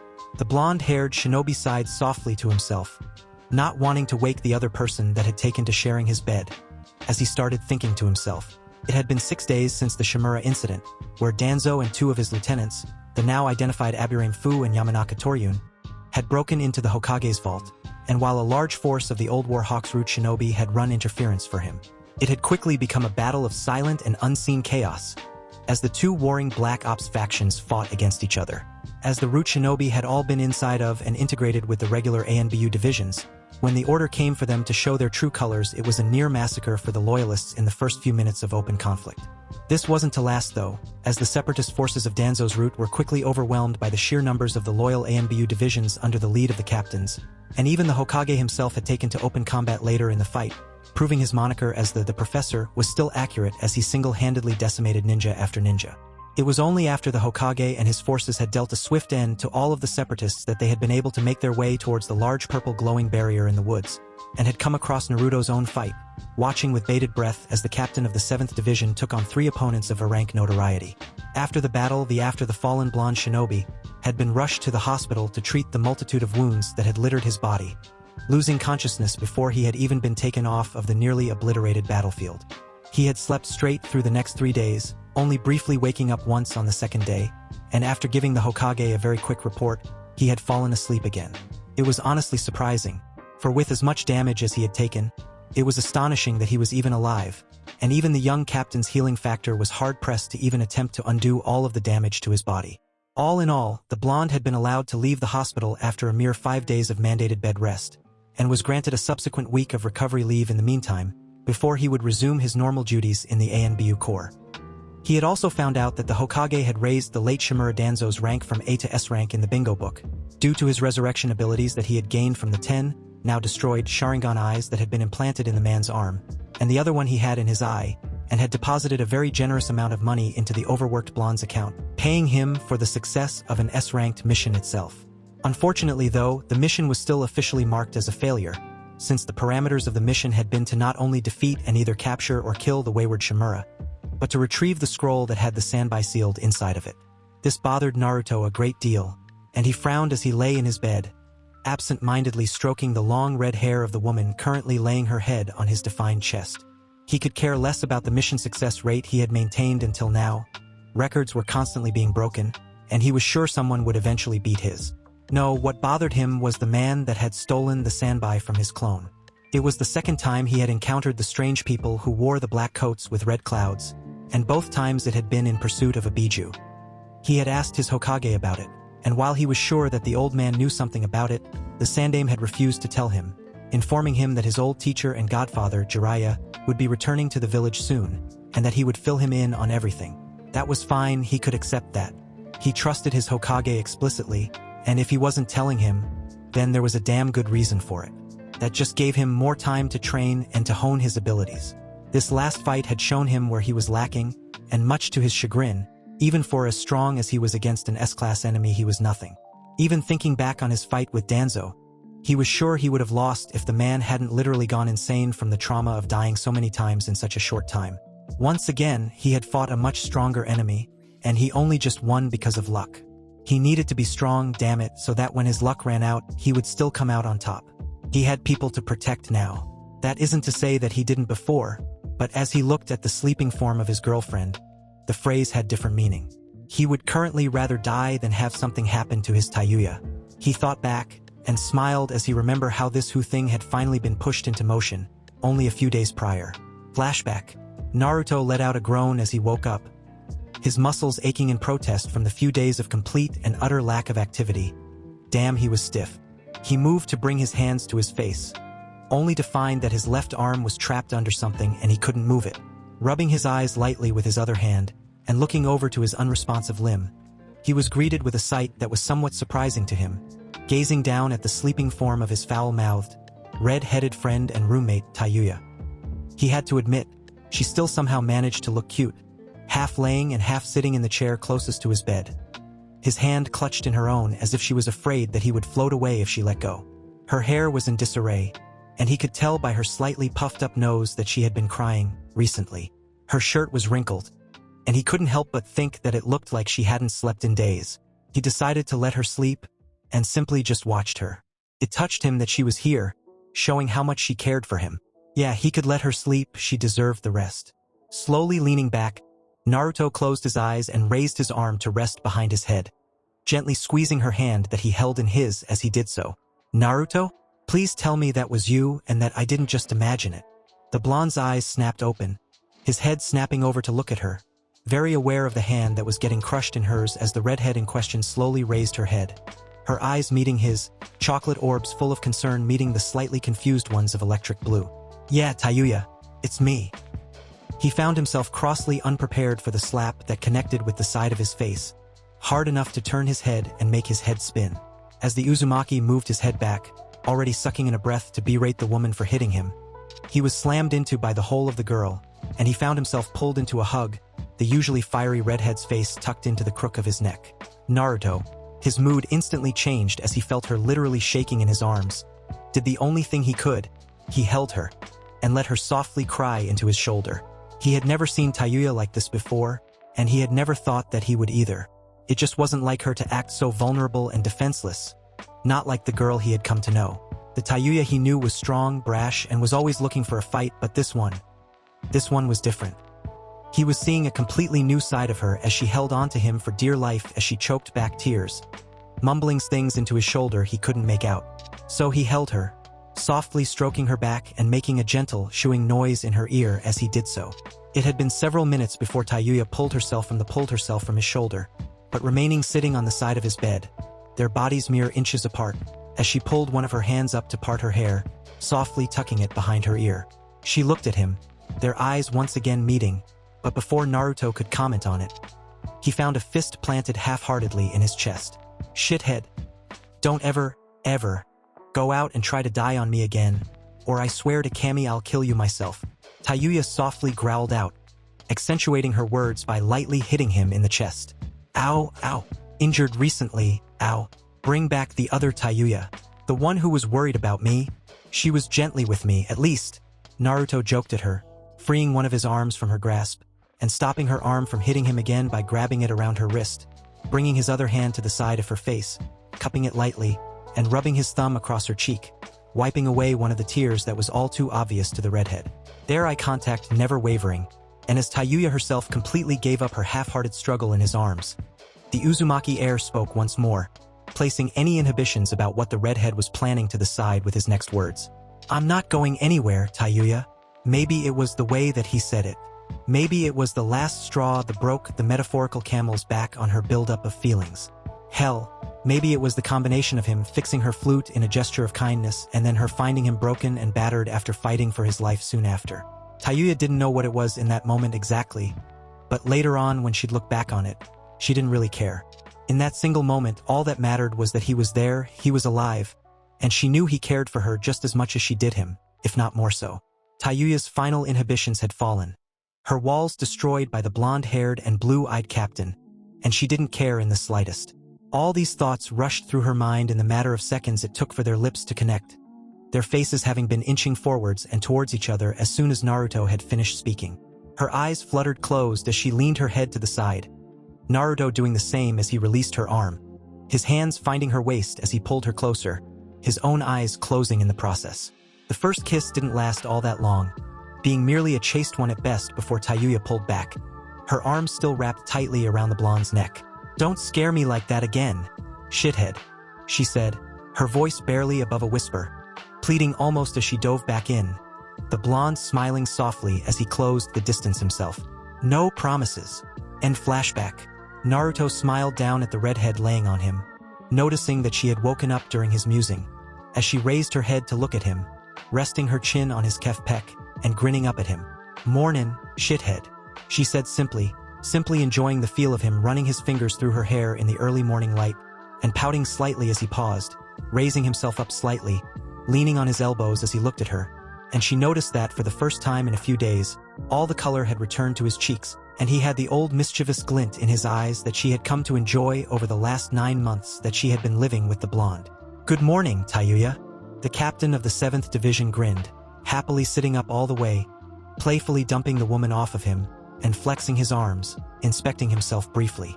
I feel like I'm finally back at 100%. I'm back at the top of my game. And that means I am impatient.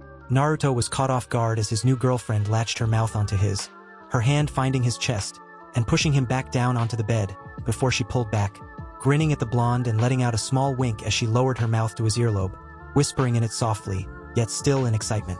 Right now, you're only going to be spending time with me. Got it? Training can wait.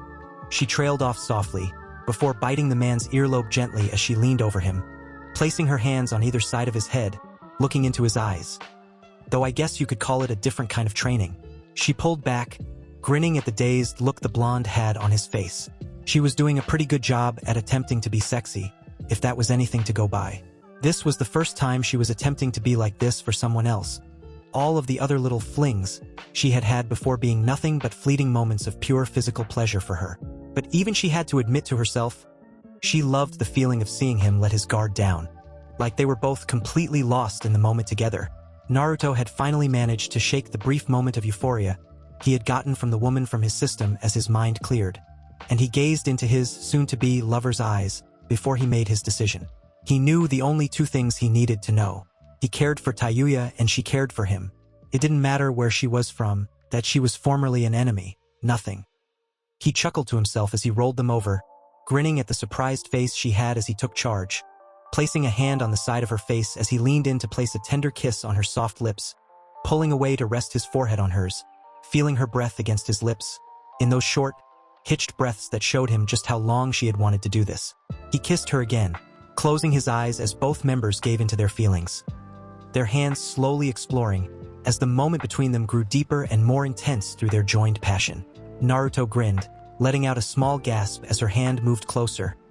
Naruto let out a soft breath, smiling slightly, but no less enjoying the feelings she was eliciting from him, and making a quiet promise to himself to give her the same warmth and care. He could definitely get used to this. He had another day off after this, and if he was being honest with himself, this felt like the perfect way to spend his time, and he couldn't think of a reason to not to. Not that he was looking. Naruto stood in his room, looking over himself in the mirror as he finished dressing himself, before glancing towards the window, and idly noticing that it was still quite dark outside. It was still fairly early in the morning though, so it was to be expected. Looking down at the mask in his hand, he looked into the slitted eye holes of the mask, his eyes taking in every contour of his new mask, brushing his hand over it, feeling the hard yet smooth material seemingly glide under her fingertips. The blonde-haired shinobi sighed softly to himself once, letting out the puff of air softly so as not to wake the sleeping member in the room, before fitting the predatory feline-themed mask over his face, locking it in place and noting that just like his old one, it was a perfect fit. It had been over 2 months since he had rejoined ANBU after recovering from his fight with Danzo, but he still wished he had been able to preserve his original mask. Lynx moved to the side of the desk, grabbing the sheath blade that was Kaze no Karatariki, sliding the sword over his shoulder and latching it into place before he walked silently over to the side of his bed.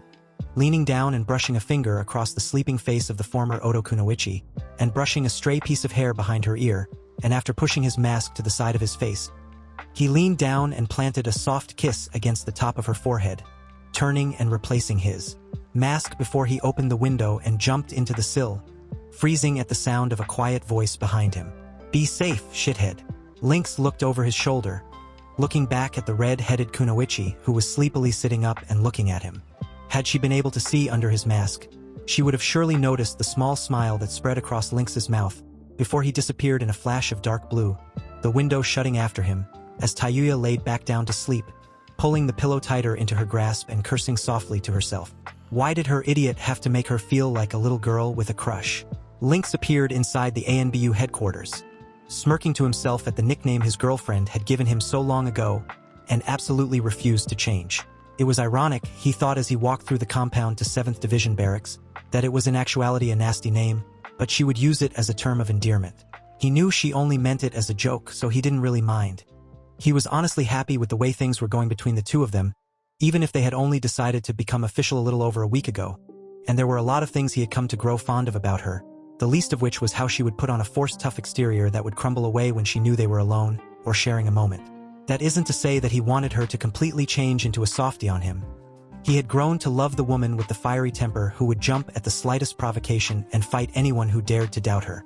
That was the woman he had come to care for, not some weak-minded woman who was 3 steps away from being a civilian with an inferiority complex. She was smart, independent, and able to take care of herself, and most of all, she cared for him just as much as he cared for her. Tayuya had proven that to him in her own unique, curse-filled way, and that was all he could ask for. Lynx was pulled from his thoughts as he opened the door to the 7th Division's captain's office, pushing aside his thoughts of home and returning to his working mindset as he took in the neat and orderly office, with the small, neat pile of papers on the corner of his desk with an appraising eye. His lieutenant, Bor had done a fantastic job of running the division while he was gone, and Lynx was reminded of why he had chosen the man to be his second in command, and the smooth test run of the division had only cemented the idea further into his mind. When Lynx finally left the Corps, he was going to recommend Bor as his replacement for division captain, just as his old captain, Kat, had done for him. That isn't to say that he was planning on leaving anytime soon, though. However, most ANBU members, regardless of rank, tended to be phased out of the program after about 5 years, give or take. This was largely due to the psychological stress the division's work put upon the members. Each team member of an ANBU unit had to go through rigorous physical and mental training to even call themselves an agent, including being tortured in varying degrees, though this was to prepare them for what to expect if they were captured by an enemy force. A person's psyche could only take so much punishment before it snapped, and the Black Ops division had personal Yamanaka members dedicated to evaluating the men and women of the program so that they could get any member out before they snapped. If wasn't the goal of the program to return broken, trauma-laden ninjas to the usual workforce of the village, but it happened every now and then. Hatake Kakashi was a perfect example of this, though the man did a very good job of hiding his PTSD from the general public. However, if you had talked with the man for long, or known him personally, it was blatantly obvious by his mannerisms and his inability to move on from the past.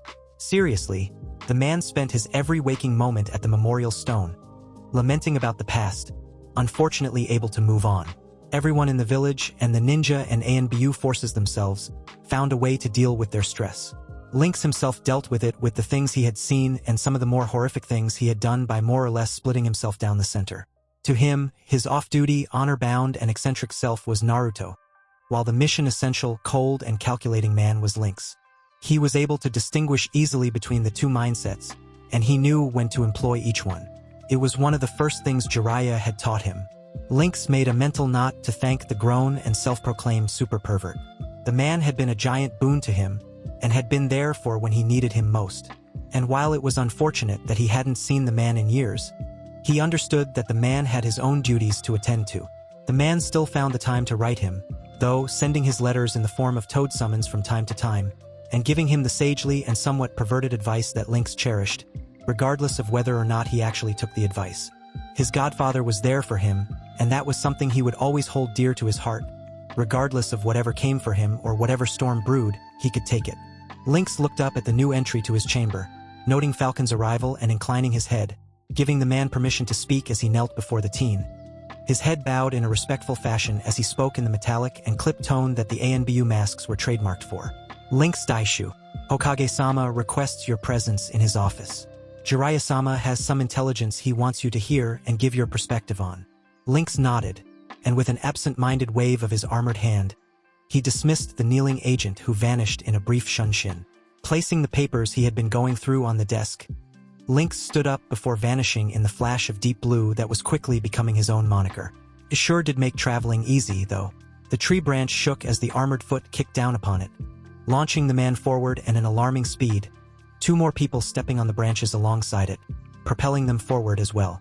The 3-man cell was on the way to the small town of Chinbaku, a farming village on the near the border of Kusagakure, the village hidden in the grass, and Konoha.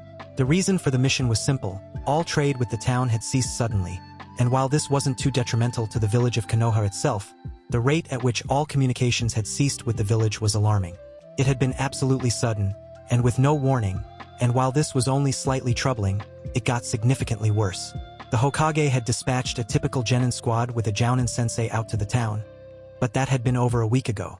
It took a minimum of 2 days to get to Chinbaku from the gates of Konoha, and there had been no word from the team, and this particular Jounin sensei, Ebisu, while not only a powerful and capable shinobi in his own right, was a man fond of punctuality, if the reports on him were to be believed.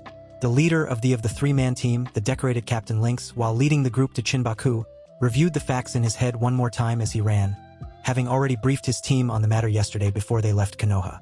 He knew Ebisu. The two had met several times, as the man was currently the sensei of the Sandame's grandson, Konohamaru. Lynx himself had watched the boy a few times, and even come to grow slightly fond of him, often playing ninja with the young boy and his two friends Udon and Moegi. All three had been genin under Ebisu for a bit under a year, and were quite capable for genin. They should have been fine to undertake a simple establishing contact mission on their own, even without their sensei. So why had there been no contact? Lynx sighed, shaking his head briefly as he kicked off of another branch. Worrying about it now would do nothing to change whatever had happened, so he would just have to hurry and get there. Besides, if something was wrong, he was an Umbu captain. There wasn't much he couldn't handle, and he even had backup in the form of Sparrow and Dog. Between the three of them, there wasn't a lot in the world that would be able to stop them from accomplishing their mission. Turning his head back to the other issue he had been thinking over, Lynx started going over the information he had gotten some 2 months prior when the Toad Sage had been in Konoha to give the Hokage an update that concerned him in particular. Flashback. So just to summarize, there's a group of S-class criminals that are out collecting the giant-ass, super destructive and unpredictable chakra masses we call Bijou, all of which are currently sealed into a Jinchuriki, which makes me a prime target. However, for a reason we don't yet know, they can't come after the QB actively until they manage to do whatever it is they are doing with the other Bijou. This gives me an unknown amount of time before this group, Akatsuki, decides to actively pursue me to suck the monster from my body, killing me in the process. Oh, and I almost forgot. They're already pissed at me because I threw a wrench in their plans when I killed Sasori and slowed down their capturing of the Sanbai. Did I miss anything? Naruto finished, slightly out of breath as he stood there, arms crossed with a deadpan look on his face. His Lynx-themed mask sitting on the side of his head as he questioned the two other men in the office. Jiraiya sighed. The young man had or less summed up his entire briefing into a couple of not-so-eloquent, but no less informative sentences. Yeah, kid, more or less. Which means that we have to get you up to snuff and fast. I know you're already strong, but we both know that you're not on an S-class level yet. At this, the boy's shoulders slumped, ever so slightly. The boy was strong, very strong for his age, and was the most mature teen Jiraiya had ever known. But he was still just a teenager, only just turning 16 a small time ago. Jiraiya crossed the room in a small stride, giving Naruto his trademark grin as he ruffled the teen's hair. But don't worry about that. I've got a plan for it. I'm gonna get you up to the same level and higher than I was even able to get Minato. Well, either that or I'll kill you trying. The Toad Sage and self-proclaimed super pervert laughed to himself. He knew that Naruto was going to have his hands full with his senjutsu training, but if anyone could fully master the technique, it would be the blonde-haired captain. Jiraiya stopped laughing for a moment, before pulling out his notebook and look at the blonde with a half-serious smirk. Now, I heard you had a girlfriend? Flashback end. Lynx allowed himself a brief smile at the memory, and could honestly say he was looking forward to the training he would be going through with his godfather. As it was, he was slated to leave in a couple weeks. He would have preferred to leave for Mount Maiboku, the homeland of the Toads, the summoning contract that his father and Jiraiya, and now he as well, were all a summoner of, but Jiraiya had a few last-minute things to take care of, so he would have to wait. He was looking forward to the trip. It'd be nice to get away from the hustle and bustle of the ANBU for a while, and he would also get to spend some time with his godfather, which was a plus.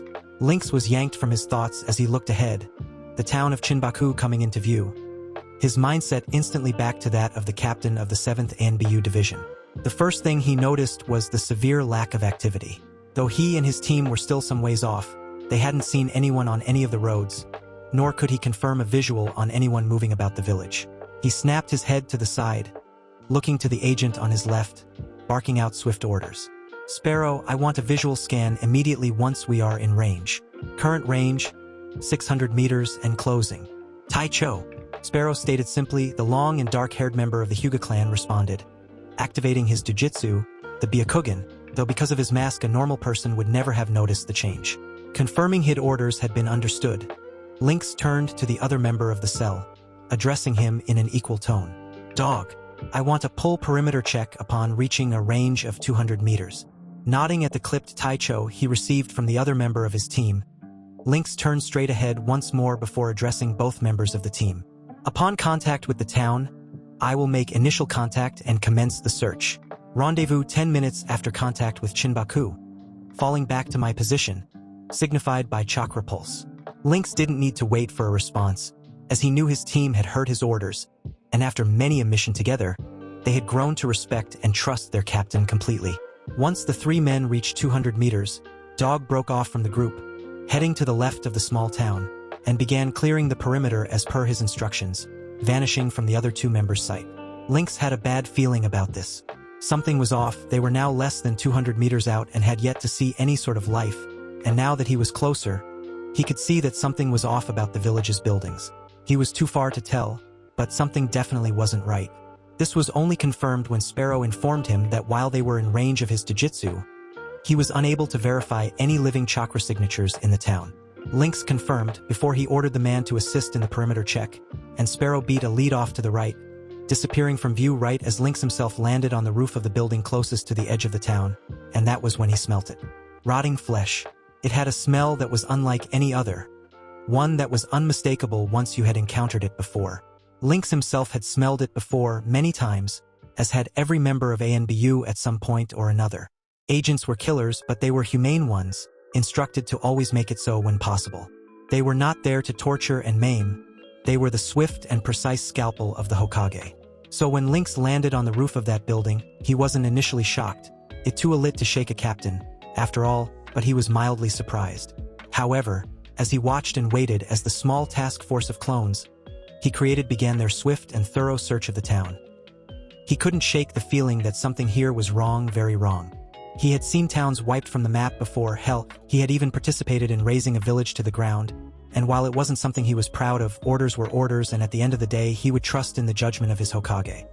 He blinked in surprise behind his mask when one of his clones dispelled, sending him the memories it had seen over the last few minutes, and then another and another. Soon, all but one of his clones had dispersed, and Lynx began sifting through the sights that flooded his mind for anything of importance, while threatening to creep into the back of his throat had he not squashed it back down. Holding his bearing like the trained professional he was. There was the scarlet tint of blood on several buildings, almost as if it had been splattered there by someone throwing a can of paint. That was the first thing he noticed, aside from the smell, and while it wasn't particularly alarming, it wasn't a good sign. The next thing his clones had found was a shattered sword, lying on the ground, broken in two, near the severed head of a man, though no body was found.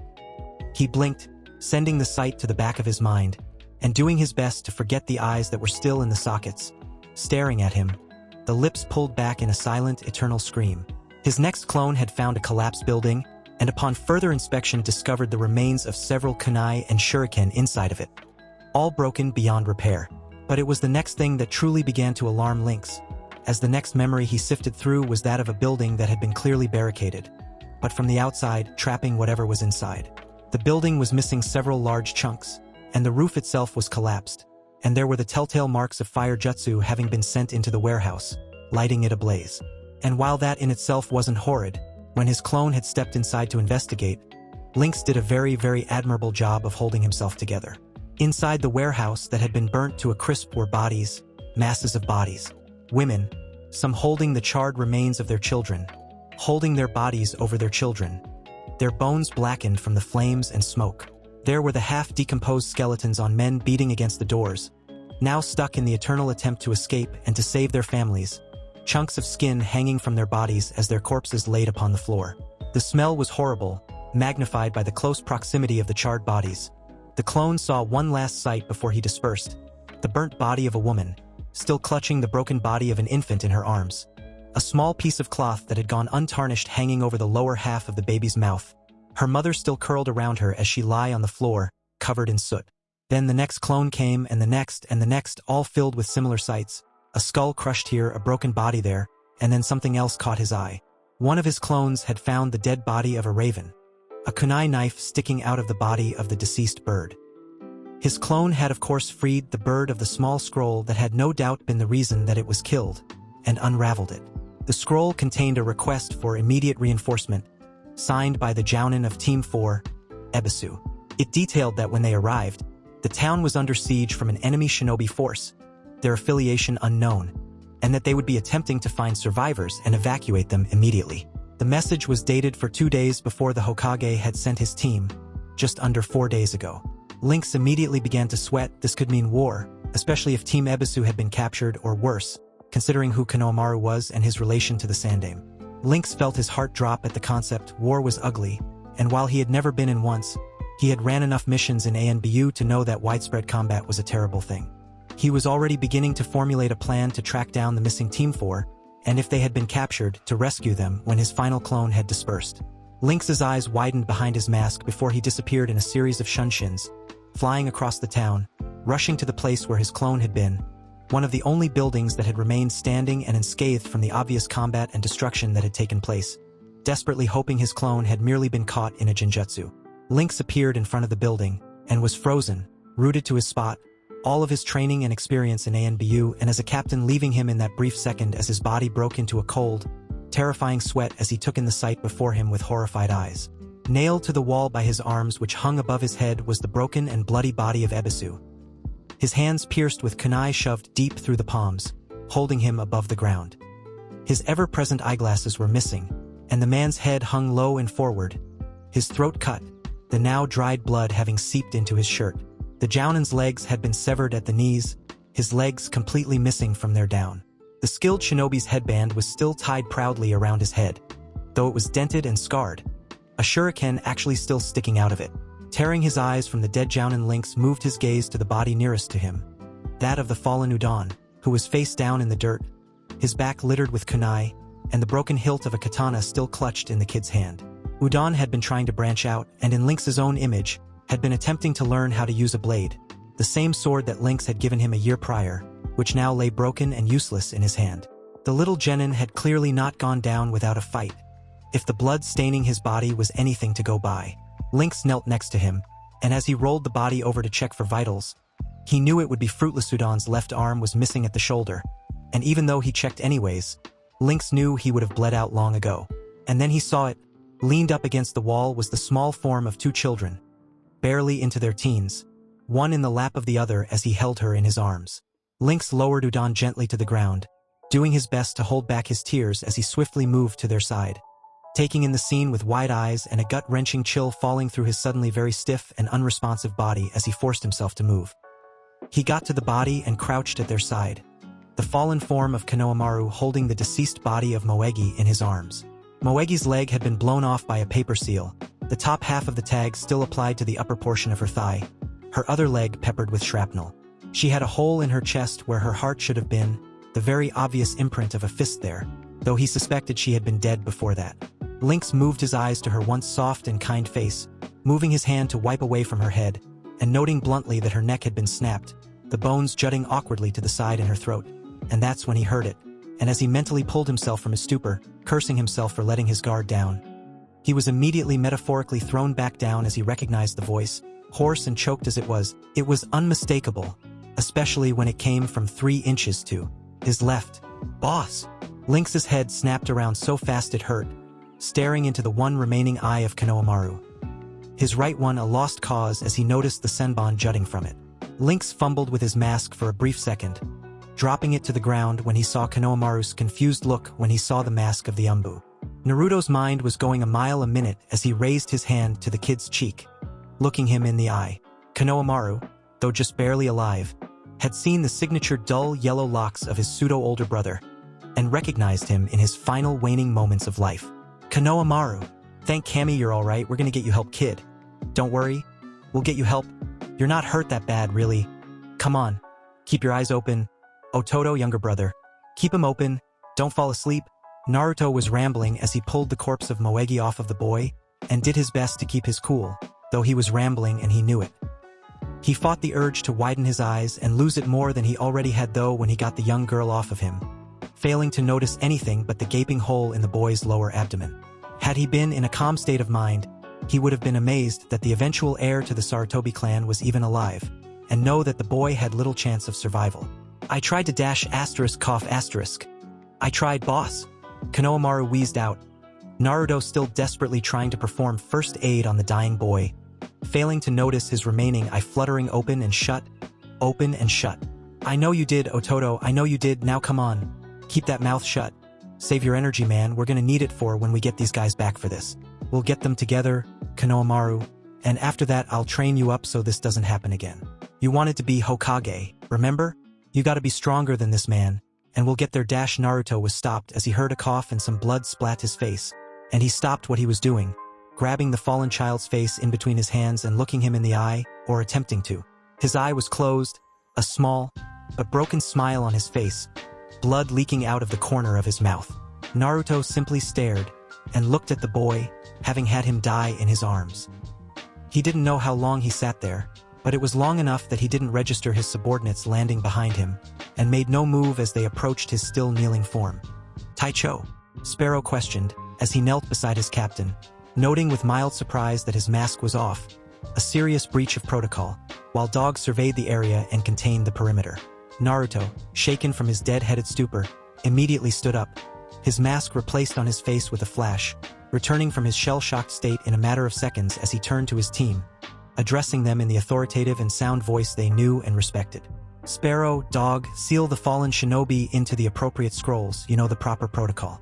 We return to Konoha immediately. Move." With a clipped Taicho, both men began their preparations, as Lynx looked over to the side, a glint of metal catching his eye. As he walked over and picked it up, Lynx felt his rage burning within him, and it took a great amount of self-control for him to not blast off to the northeast towards the nearest hidden village, slaughtering as many as he could before he was taken down. No, this had to be done through the proper channels, and he had to hold himself together in front of his men. That was his duty. He wasn't a loose cannon, no matter how fucking much he wanted to be right now. He'd get his chance, he was sure of that. Even if he had to fight the coming war himself, he would return the favor that had been done to him. No one hurt his family, and today Lynx had lost 3 members of it and a friend. Heads were going to roll. Lynx marched towards his team, about to begin briefing them for the team's return trip, his left hand clenching around the object in his hands. It was a beaten and battered Kusagakure headband. "Boss, can you play ninja with me today?" The small smiling form of Sarutobi Konohamaru, his eyes peeking out from under the goggles that adorned his forehead, the young boy nearly tripping on the absurdly long scarf that he insisted on wearing every day, no matter the weather or the impracticality of such a long piece of fabric on such a small child. Naruto stopped in his tracks, looking over his shoulder slightly before turning around. He had been taking a small walk through the village, enjoying one of his few and far between off days that he had been granted since being promoted to captain of the 7th Division. Letting a small smirk grace his lips as he walked up to his pseudo-younger brother, the blonde shinobi reached his hand out, ruffling the boy's head and watching him scowl up at him as the chocolate-haired child grabbed his hand and pushed it away, giggling in the process. "Sure, Konohamaru. Now, what should be our mission for the day?" Naruto wondered aloud before grinning down at the kid. Before creating a clone, it seamlessly henjanji into an exact replica of the Sandaime Hokage, down to the white robes of office he wore, complete with the smoke billowing out from his signature pipe. Uzumaki Naruto, Sarutobi Konohamaru. Both boys, now standing side by side, quickly snapped to attention, saluting as they did so.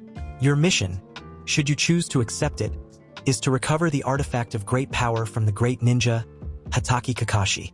The artifact is the sacred book of Ika, and while it is powerful, it is abused in the hands of that man. Recover the artifact, and swiftly." The Hokage dispersed soon after, just after watching Naruto hoist the little Sarutobi onto his shoulders, channeling chakra to his legs and taking to the rooftops. It didn't take the duo long to find the masked Jounin, who was happily walking along one of the many various side streets in the market district of Konoha. The two watched him as he walked along, giggling softly and flipping a page of his book every so often, before Naruto nodded to Konohamaru, both men sneaking down as stealthily as they could, before halting their advance, hiding behind a nearby wall. As Kakashi turned the corner, he was caught completely off guard as he suddenly found himself face to face with a mysterious woman standing right in front of him. Her long blonde hair flowed down her back, her deep blue eyes sparkling as she let out a soft, playful giggle. There was something oddly captivating about her presence, enough to momentarily freeze even a seasoned shinobi like Kakashi in place. The unexpected encounter threw him off balance, his attention completely locked onto the strange situation unfolding before him. And that was all the opening Naruto needed. A sudden burst of smoke filled the air. Before Kakashi could react, a swift impact struck his chest, sending him stumbling backward into the nearby wall. In the same instant, a ceiling tag was placed on him, locking his movement entirely. When the smoke cleared, Naruto stood there with a cheeky grin, casually ruffling Konohamaru's hair as the young boy celebrated, holding the artifact high above his head. Mission complete. Before the man could speak or blubber, as was his current case, there was a large blast of smoke before something that felt strangely like a foot impacted the man's chest, sending him crashing into the nearby building, not with enough force to break through it, but enough to stun him briefly, as a paper seal was placed on his head and he found himself unable to move. When the smoke cleared, he was aware of two things. The first was that Naruto was standing in front of him, grinning cheekily as he ruffled the head of Konohamaru, who was dancing around and holding something above his head.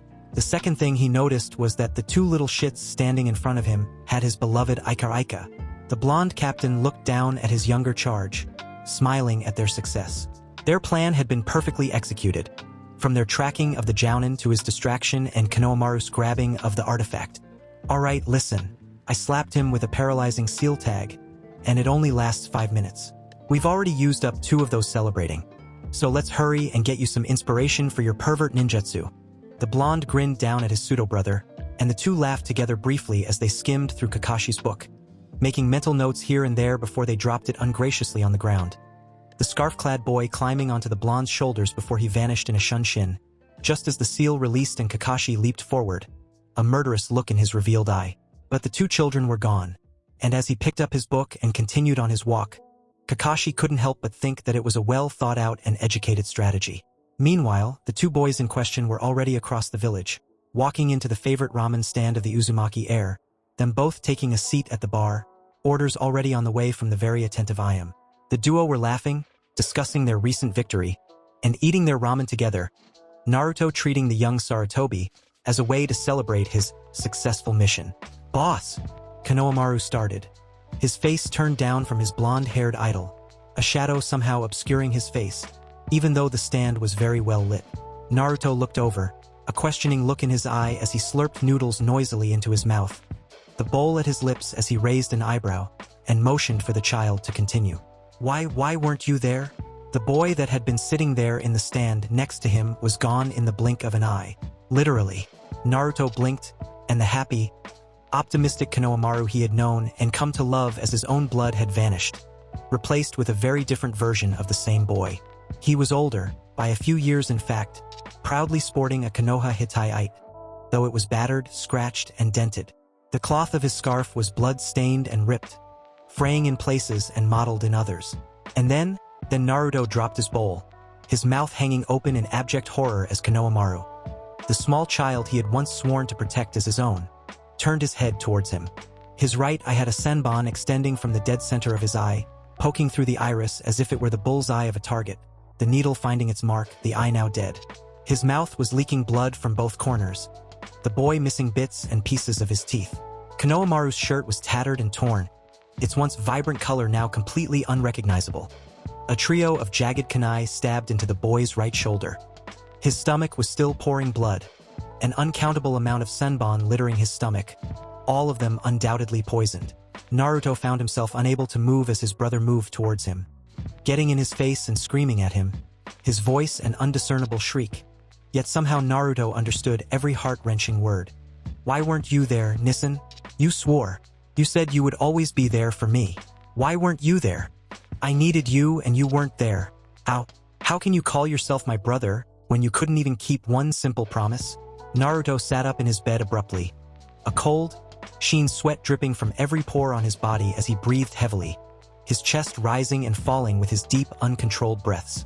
The blonde's normally vibrant and blue eyes that were typically so full of confidence now searched his bedroom in fear and uncertainty, almost as if he didn't recognize his surroundings. He hadn't made any discernible noises, but the sound of his breaths violated the silence, every muscle in his body tensed, as if he was locked in battle, expecting to take a hit at any second, ready to move and counterattack in turn. Yet here in his room, sitting in his large bed, there were no enemies in sight, only the blackness that drowned the room in its shadow, typical of the night. "Naruto!"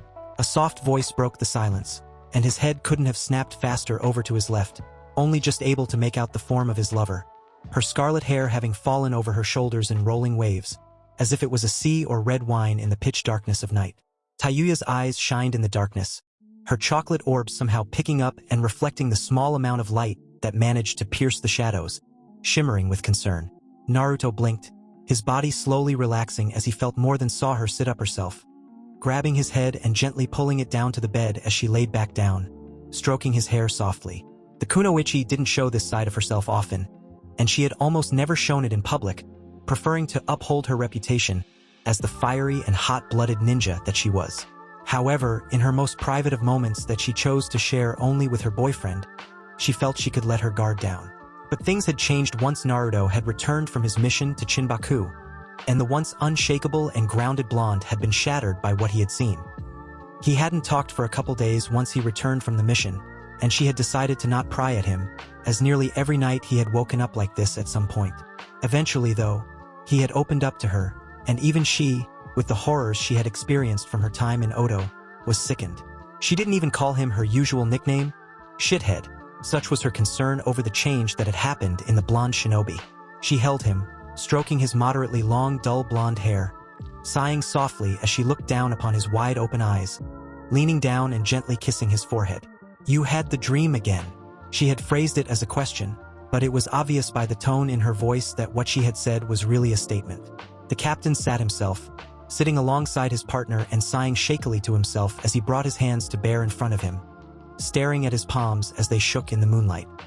He nodded simply, refusing to look away from his hands, the hands that had held his Ototo as he died.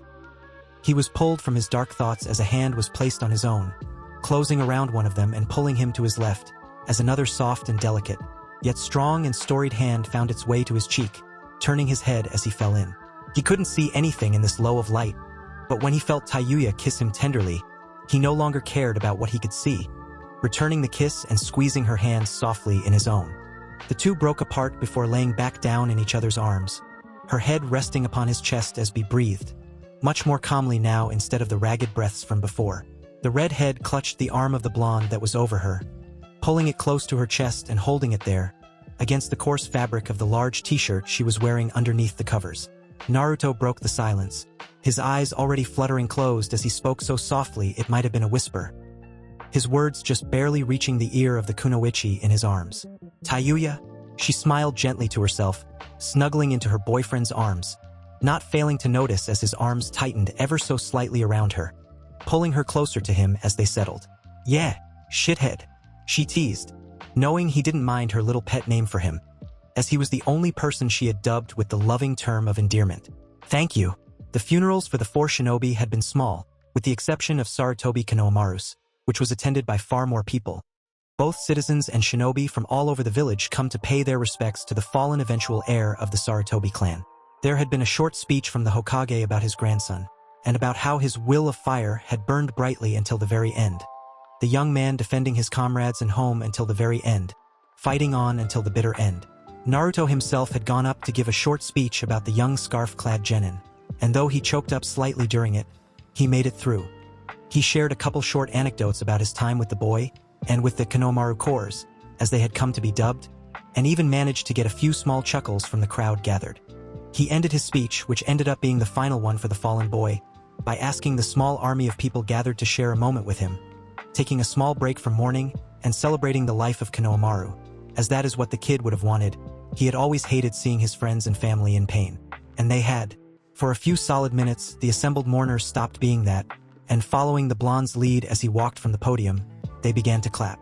Softly at first, but then louder, people breaking out into forced-back tears as it became a thunderous applause that shook the trees around them, the noise quickly becoming deafening, before it tapered off back into a respectful silence that was no less calming than it was unnerving. The small sobs here and there before the final act of a ninja funeral was carried out. One by one, starting with the members of Konohamaru's graduating class, every ninja or former nin, from the lowest, freshest genin to the Hokage himself, walked somberly in a line to the small wooden casket at the head of the ceremony.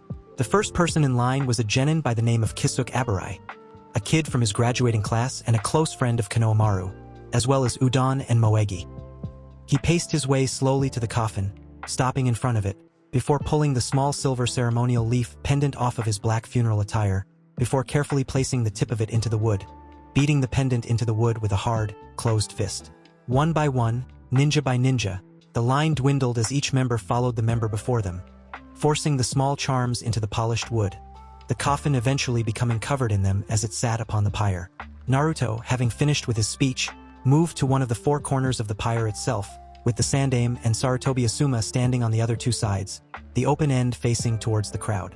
The three men flashed through a set of hand seals in complete unison, finishing with practiced ease on exactly the same moment, calling out together Ketan, Goka Mikyaku, fire release, majestic destroying flame, exhaling a long, constant stream of white-hot fire, lighting the pyre alight, a flame which would burn fiercely despite the falling rain. Naruto, the jutsu complete, returned to the crowd of mourning shinobi, standing silently as Tayuya grabbed his arm, holding it firmly in her arms, pressing it gently against her body as she stood with her lover. She stood there with him for hours, and eventually, people started to disperse, soon leaving only the mourning couple as well as Asuma and Hiruzen. But even they too left, Asuma lighting a cigarette and escorting his father home, the last two members of the Sarutobi clan leaving the long-extinguished pyre. It was early the next morning, when the sullen blonde finally turned his eyes from the flame, looking to his tired, but still standing girlfriend, the sudden movement catching her eye as the redhead looked up to him, her grip on his hand tightening ever so slightly. Go home, Tayuya. Get some rest, please. There's something that I need to do, and then I promise I'll come home. All right? The chocolate-eyed woman only nodded silently, squeezing his hand softly before she pulled the taller blonde down into a hug, which he eagerly returned, before the couple kissed once, softly, before Tayuya turned to leave, looking over her shoulder at the black-clad blonde as she whispered softly, though she knew he could hear her even still. I'll be waiting for you, Naruto. He never responded, instead waiting a few more minutes after the woman he had come to cherish so dearly had disappeared, before he pulled one of his signature tri-pronged kunai from his pocket, turning it over slowly in his hands, before he clenched it tightly in his right fist, looking up before nodding to himself once, and then beginning the long, slow walk towards his destination. He resolved unwavering as he moved from the spot he had diligently stood in for an entire day, his hand never losing its white-knuckled grip on the kunai, never faltering as he marched towards Konohagakure's memorial stone. He had 4 names to add to it. Lynx was currently in the Hokage's office, going over the mission details that would prevalent to the 7th Division over the next coming months. He sighed to himself, softly beneath his mask so as not to disturb the other men in the office. This was no normal meeting like the typical Hokage to ninja-style mission briefing that was the norm. No, this was a war council and consisted of several of the most influential and strategic men of the village, including Jiraiya, Narashikaku, and several of the ANBU captains. He idly thought about that last one. For a second. The Black Ops divisions were especially secretive, and that continued to apply to members of ANBU as well, going all the way from the lowest initiate to the captains themselves. Lynx had been the captain of the 7th Division, and while he knew the workings of his division inside and out, backwards and forwards, he didn't know anything about the others. Lynx didn't even know how many divisions there were in total, or how many members of ANBU there were, and he had never met the captain of another division until now. Not that this was really a meeting, as none of them talked to one another or even acknowledged each other's presence, standing like silent guardians on the walls of the room. As he thought about it though, it made sense. If someone were to infiltrate the core, no matter how much ground they gained in a division, they would still know only that division, and would have little to no intel on the others, Lynx mused to himself. Were he to turn traitor right now, he had no doubt that he would fail, the multitude of other divisions raining justice down upon him, killing all members of his division as well, not being able to trust the whole lot of them. He briefly cleared his mind, falling into an almost meditative state as he listened to the counselors of the Hokage's War Council as they discussed their plans for the coming months, attempting to find the best way to end it, quickly and with the least amount of bloodshed. Lynx didn't care. The murder and brutalization of Team Ebisu was still fresh in his mind, and he wanted nothing more than to go to Kusa and raze it to the ground. They were dark thoughts. But hell, he reasoned with himself, these were dark times. He may as well have the thoughts to match. And indeed things were looking grim, with Konoha declaring full-scale war on Kusagakure, grass, and its allies of Otogakure and Takigakure, waterfall, as well. It couldn't be avoided. After the blatant assault on leaf soil, Kusa had sealed its fate, and its only remote chance of survival lay in the forms of its small withstanding allies, Oto and Taki. All 3 were minor countries, and had any one of them been facing Konoha alone, they would have been crushed. However, with the ninja of the leaf facing 3 separate enemies, they were also fighting a war on 3 fronts, though with Kusa and Taki sharing a border with each other and with Konoha, it was really only 2 fronts. Still though, it was a logistical pain in the ass, since this would split the Konoha forces into 2 separate forces for defense alone, with them further splitting into 3 smaller assault forces were they to attack all 3 nations at once. The whole situation only got worse though, for the Leaf also knew of a few very important key factors that would no doubt make very large ripples into the coming battles. Of these things, the first was the heavy hitters of each country, the two largest ones being Orochimaru, the leader and acting Kage of Odo, and the unknown entity that was Taki's Jinchuriki. Intelligence on her was slim. All they knew for sure was that it was a woman with minty green hair. They had nothing else on her, nothing about her abilities, nothing on her control over her bijou, absolutely nothing, and that was unsettling, to say the least. Luckily, Kusa's leader was nothing more than an A rank at best, and Konoha had plenty of shinobi who could deal with that level of enemy. This war would be over soon if they played their cards right, which is why the captains of the 4th, 7th, and 12th divisions were there. Each of them would be leading a scouting party to the border and as far inside as they deemed fit to travel under safe and secure conditions to get a baseline on the enemy and to hold a front until the main force could arrive, when the war would begin in earnest. Lynx himself was leading 7 other members of his division to the border that Takigakure and Konohagakure shared, and he was looking forward to it. He had sworn to avenge his Ototo, and the best way to do that was winning this fucking war. He couldn't wait to remind everyone why the Leaf was the strongest of the hidden villages. 8 shadows danced through the trees like bats in the moonlight, moving from branch to branch, leaving not a leaf out of place as they moved along. The advance party had passed the Taki/Konoha border several hours ago, and had made it many miles into the country in the few hours they had been there, stopping at the edge of the forest and the beginning of the many cave and waterfall complexes that made up the hidden entrance to Taki itself.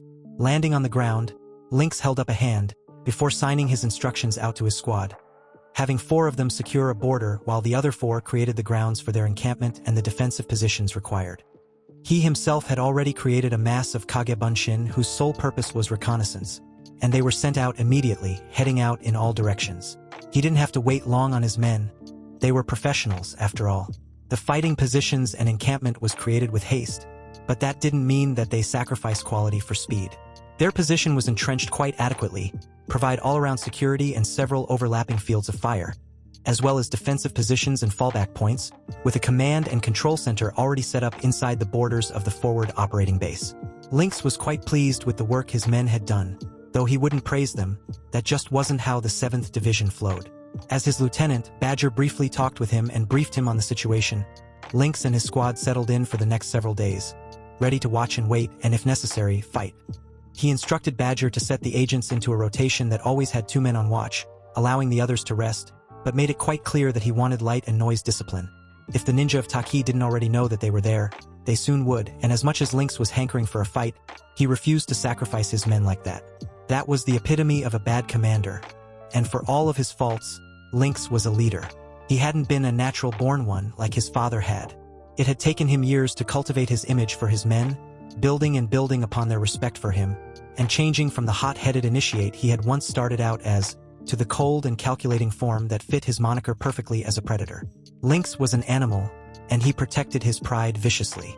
He had earned the respect of his subordinates and superiors alike through his tenacity, determination, and loyalty. From the lowest initiate to even his lieutenant, every man in Lynx's division knew that he would never ask of them something he wasn't willing to do himself. It was for that very reason that when Lynx had assembled his division and asked for 8 volunteers, the entire division had stepped forward. Their trust was so absolute in their trust of their captain. He was a god to them, and played judge, jury, and executioner as such, leading his men with distinction and pride. He had ended up picking 7 members in a controlled manner, already knowing who he wanted he could fight a defensive position, and Badger was coming regardless as his second in command. He was required to for a mission like this, for should something happen to indispose of the captain, he was the one who would take charge. Such was the trust that was built in the Black Ops divisions, their conviction in each other so absolute and complete that none of them even knew who the other was under the mask, though every so often they were able to tell by a distinguishing factor what clan they were from.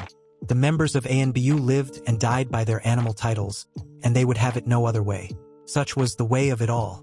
And it only further to hammer the point home that when Lynx had battled the deranged Shimura Danzo, his mask being shattered in the process, none of the members of his division had gazed upon his face, honoring his identity and looking only upon the man's chest as he fought.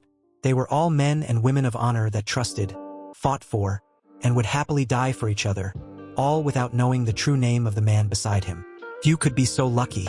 Lynx was pulled from his musings by Badger entering the makeshift command center, a raven on his arm and a letter in his hand. "Taicho, this just arrived," he stated, ever the clear and concise man, as he handed the letter to his captain, stroking the bird lightly to keep it calm as Lynx first decoded, and then read the letter, his eyes widening, and then immediately narrowing as he read the letter a second time, just to be sure what he had read was accurate. There wasn't any way this could be some sort of sick joke, and it was sickening in every sense of the word. Lynx burned the paper to ash in his hands, the small flicker of fire falling between his fingers as the letter burned. Lynx looked up, addressing his lieutenant directly, as he scribbled out a letter and handed it to him, watching as he attached it to the Raven before sending it back the way it came. Badger, I'm leaving you with operational command. You know the details of this mission, do not let me down. I am to return to Konoha immediately. The Hokage has been killed. And with that, Lynx was off, taking to the trees, determined to make the typically 4-day trip in less than half the time. There had been an unsanctioned attack on his village, and in the resulting attack the Hokage himself had fallen.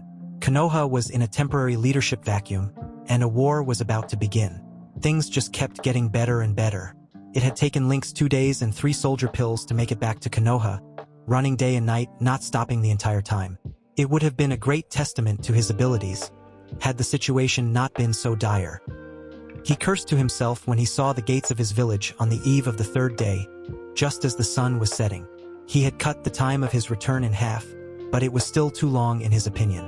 Lynx made a mental note to spend more time practicing on the Hiraishin. Second step he had been working on, more specifically the ability to flash to one of his seals over an excessively long distance without killing himself from overconsumption of chakra. As he was now, the longer the distance of the flash, the more chakra he used up. He had only mastered the technique to some extent, getting himself to the point that any sort of flash under the distance of 1 mile didn't barely register taking from his large lake of a chakra supply, but anything over that distance began to tax on his reserves, the amount required growing exponentially as the distance increased. One day, if he had the time, he'd like to master the ability to the point that he could flash between countries, though he doubted that it would ever happen, especially with the way things were headed. Lynx had gone straight to the Hokage Tower upon his arrival for his debrief, wondering why he had been recalled. Sure, this was horrible news, but it was also somewhat dated, he had come to find out. The attack had occurred the day after he had left, once he and 2 of the other captains were far enough out of range to not have been any help even had they known of the attack. It had taken the messenger Raven a single day to reach his position, having left Konoha a mere 3 days after the sneak attack that claimed the old Sandame's life, and then after that it had taken him 2 days to return, meaning that the attack itself had happened nearly a week ago, and any tracks left had likely gone cold. Lynx had been initially surprised when he learned what had happened from Jiraiya upon his return to the village, though he guessed he really shouldn't have been when he considered who all was involved in the war. It appeared that a certain snake Sannin had infiltrated the Konohagakure, being let in the metaphorical front door by one Yakushi Kabuto, who literally summoned the man himself to the village, along with 4 of his subordinates, Kabuto fleeing the scene immediately afterwards. The 4 men and 1 woman had then assaulted the Hokage Tower itself, Orochimaru's subordinates using the same 4 flaming pillars technique to blockade the building and all inside, preventing any in the village from assisting in the fight. All the patrons of the tower at the time had been slaughtered mercilessly by the rogue ninja. And that is where details began to become a little distorted, as stories began to vary. Some of the Umbu that had immediately rushed to the scene claimed they had witnessed the bodies of the Shodai and Naidame Hokages appear, and with Orochimaru in tow they had fought the Sandame until a large forest had grown inside the barrier, blocking all view from the outside. The barrier had fallen sometime later, though all members of the attacking force had gotten away seemingly unscathed, leaving the Hokage to die on the rooftop. The old man had fought valiantly up until the very last waning moments of his life, but facing not only his wayward student, but the forms of his predecessors had been entirely too much for the wrinkled and brittle Hokage to bear, and it hadn't taken long for the man to fall by their hands. When you considered everything, it unfortunately wasn't surprising. The man was simply past his prime, and no amount of personal pride could have saved him when facing the 2 legendary Senju brothers. Lynx sighed to himself as he stood upon his roof, contemplating everything that had happened, before he shrugged. While he was certainly upset over the old man's death, he was finding he wasn't as upset over it as he had been for the Sandame's grandson. That isn't to say that he didn't care, because he definitely was upset about it. The kindly Hokage had never shown him anything but kindness as far as he could remember, and he had always appeared to try and run the village with a fair and just hand, his own personal case excluded. However, the 2 of them had never been particularly close, preferring to live by the superior/subordinate standard set before both of them by their predecessors. This had gone double for him, being in the ANBU Corps, as he would never see his Hokage as anything other than his absolute leader. Of course, it didn't help to ease his heart that he had missed the man's massive funeral, the somber event taking place the day before his arrival. The following events had been hard, but at the same time, predictable. The village lacked a leader, just like it lacked just under 20 years ago. And now, with an inevitable war on the horizon, it was necessary to have one, now more than ever. The obvious choice had been to offer the position to the Toad Sage, seeing as how he was easily the most powerful shinobi in the village, bar none. However, the man had politely refused, stating that he simply didn't have the strategic mindset for it. The next likely choice had been Senju Tsunade, but that idea was quickly shot down, for though she was no doubt powerful, she hadn't set foot in Konoha in decades, and there was no way that the village would allow themselves to be led by someone who had abandoned them, even going so far as to refuse to return home in the wake of the Kyuubi attack. No, it simply wouldn't do. So they had gone with the next likely choice, Hatake Kakashi. The man was an extremely capable shinobi in his own right, and had the experience to match his raw skill. He had been an extremely capable ANBU captain, leading the 2nd Division for many years, having additionally fought in the 3rd Shinobi World War, had taught a team of genin that contained the prodigy of his year, Uchiha Sasuke, and had been the student of the Yondaime, as well as training with Jiraiya himself from time to time. The man had at first been against it, but after a short talk with Jiraiya, he had relented, reluctantly taking the position the day after the Hokage's funeral, though he refused to have a large ceremony depicting his promotion, and had yet to officially don the robes. What was important was that the village had a strong and capable leader, and really it didn't matter what Lynx had thought of the man. He took his orders directly from the Hokage, be it as a normal ninja or an ANBU. The Hokage's authority was absolute, and this wasn't a democracy. Lynx stretched briefly, before flashing inside his home, taking his mask off as he cleared his mind. It was a waste of salt crying over things that he couldn't change, so he resolved to deal with it all tomorrow. Naruto had a meeting with the Hokage first thing in the morning concerning the war effort, and he had been advised to get a lot of rest tonight, and he honestly felt really compelled to do just that. He had just run the equivalent of a 4 to 5 days journey in just under 2, so he was understandably exhausted. As Naruto walked into his room, dropping his armor unceremoniously on the floor, he was greeted by the sight of his red-haired partner, laying on the bed, curled up tightly, holding onto the pillow. He smiled sadly to himself. He felt comfort seeing her like this, dressed in nothing but one of his oversized t-shirt and comfortable shorts, which was lucky considering it was her chosen sleepwear. As he changed into his own version of the same, a simple pair of black sweats, he made a promise to himself that he would enjoy every moment he could with his beloved Kunoichi, for he knew because of the budding war that he would constantly be pulled away, unable to see or hold her as much as he wanted or needed to. Finished dressing, Naruto considered using a rapid substitution to replace himself with her pillow, but opted against it, deciding to instead lift up the covers, and after a small chuckle watching the shorter girl curl up at the change in temperature, he crawled under the covers with her, gently placing his arm around her. He simulated a soft and genuine smile as he felt her snuggling closer to him. Even in her sleep, she wanted to be near his warmth, and the blonde captain happily tightened his grip on her, pulling her closer to him. Naruto sighed, taking a long whiff of her scent as he rested his head near her shoulder, his breath softly brushing past her shoulder, as he briefly lifted his head to kiss her gently on the cheek and spoke softly to her before he let his head fall to the pillow laid below his head, asleep before his eyes had finished closing. I'm home, Red. Hope you enjoy this fanfic. Do like, share, and subscribe.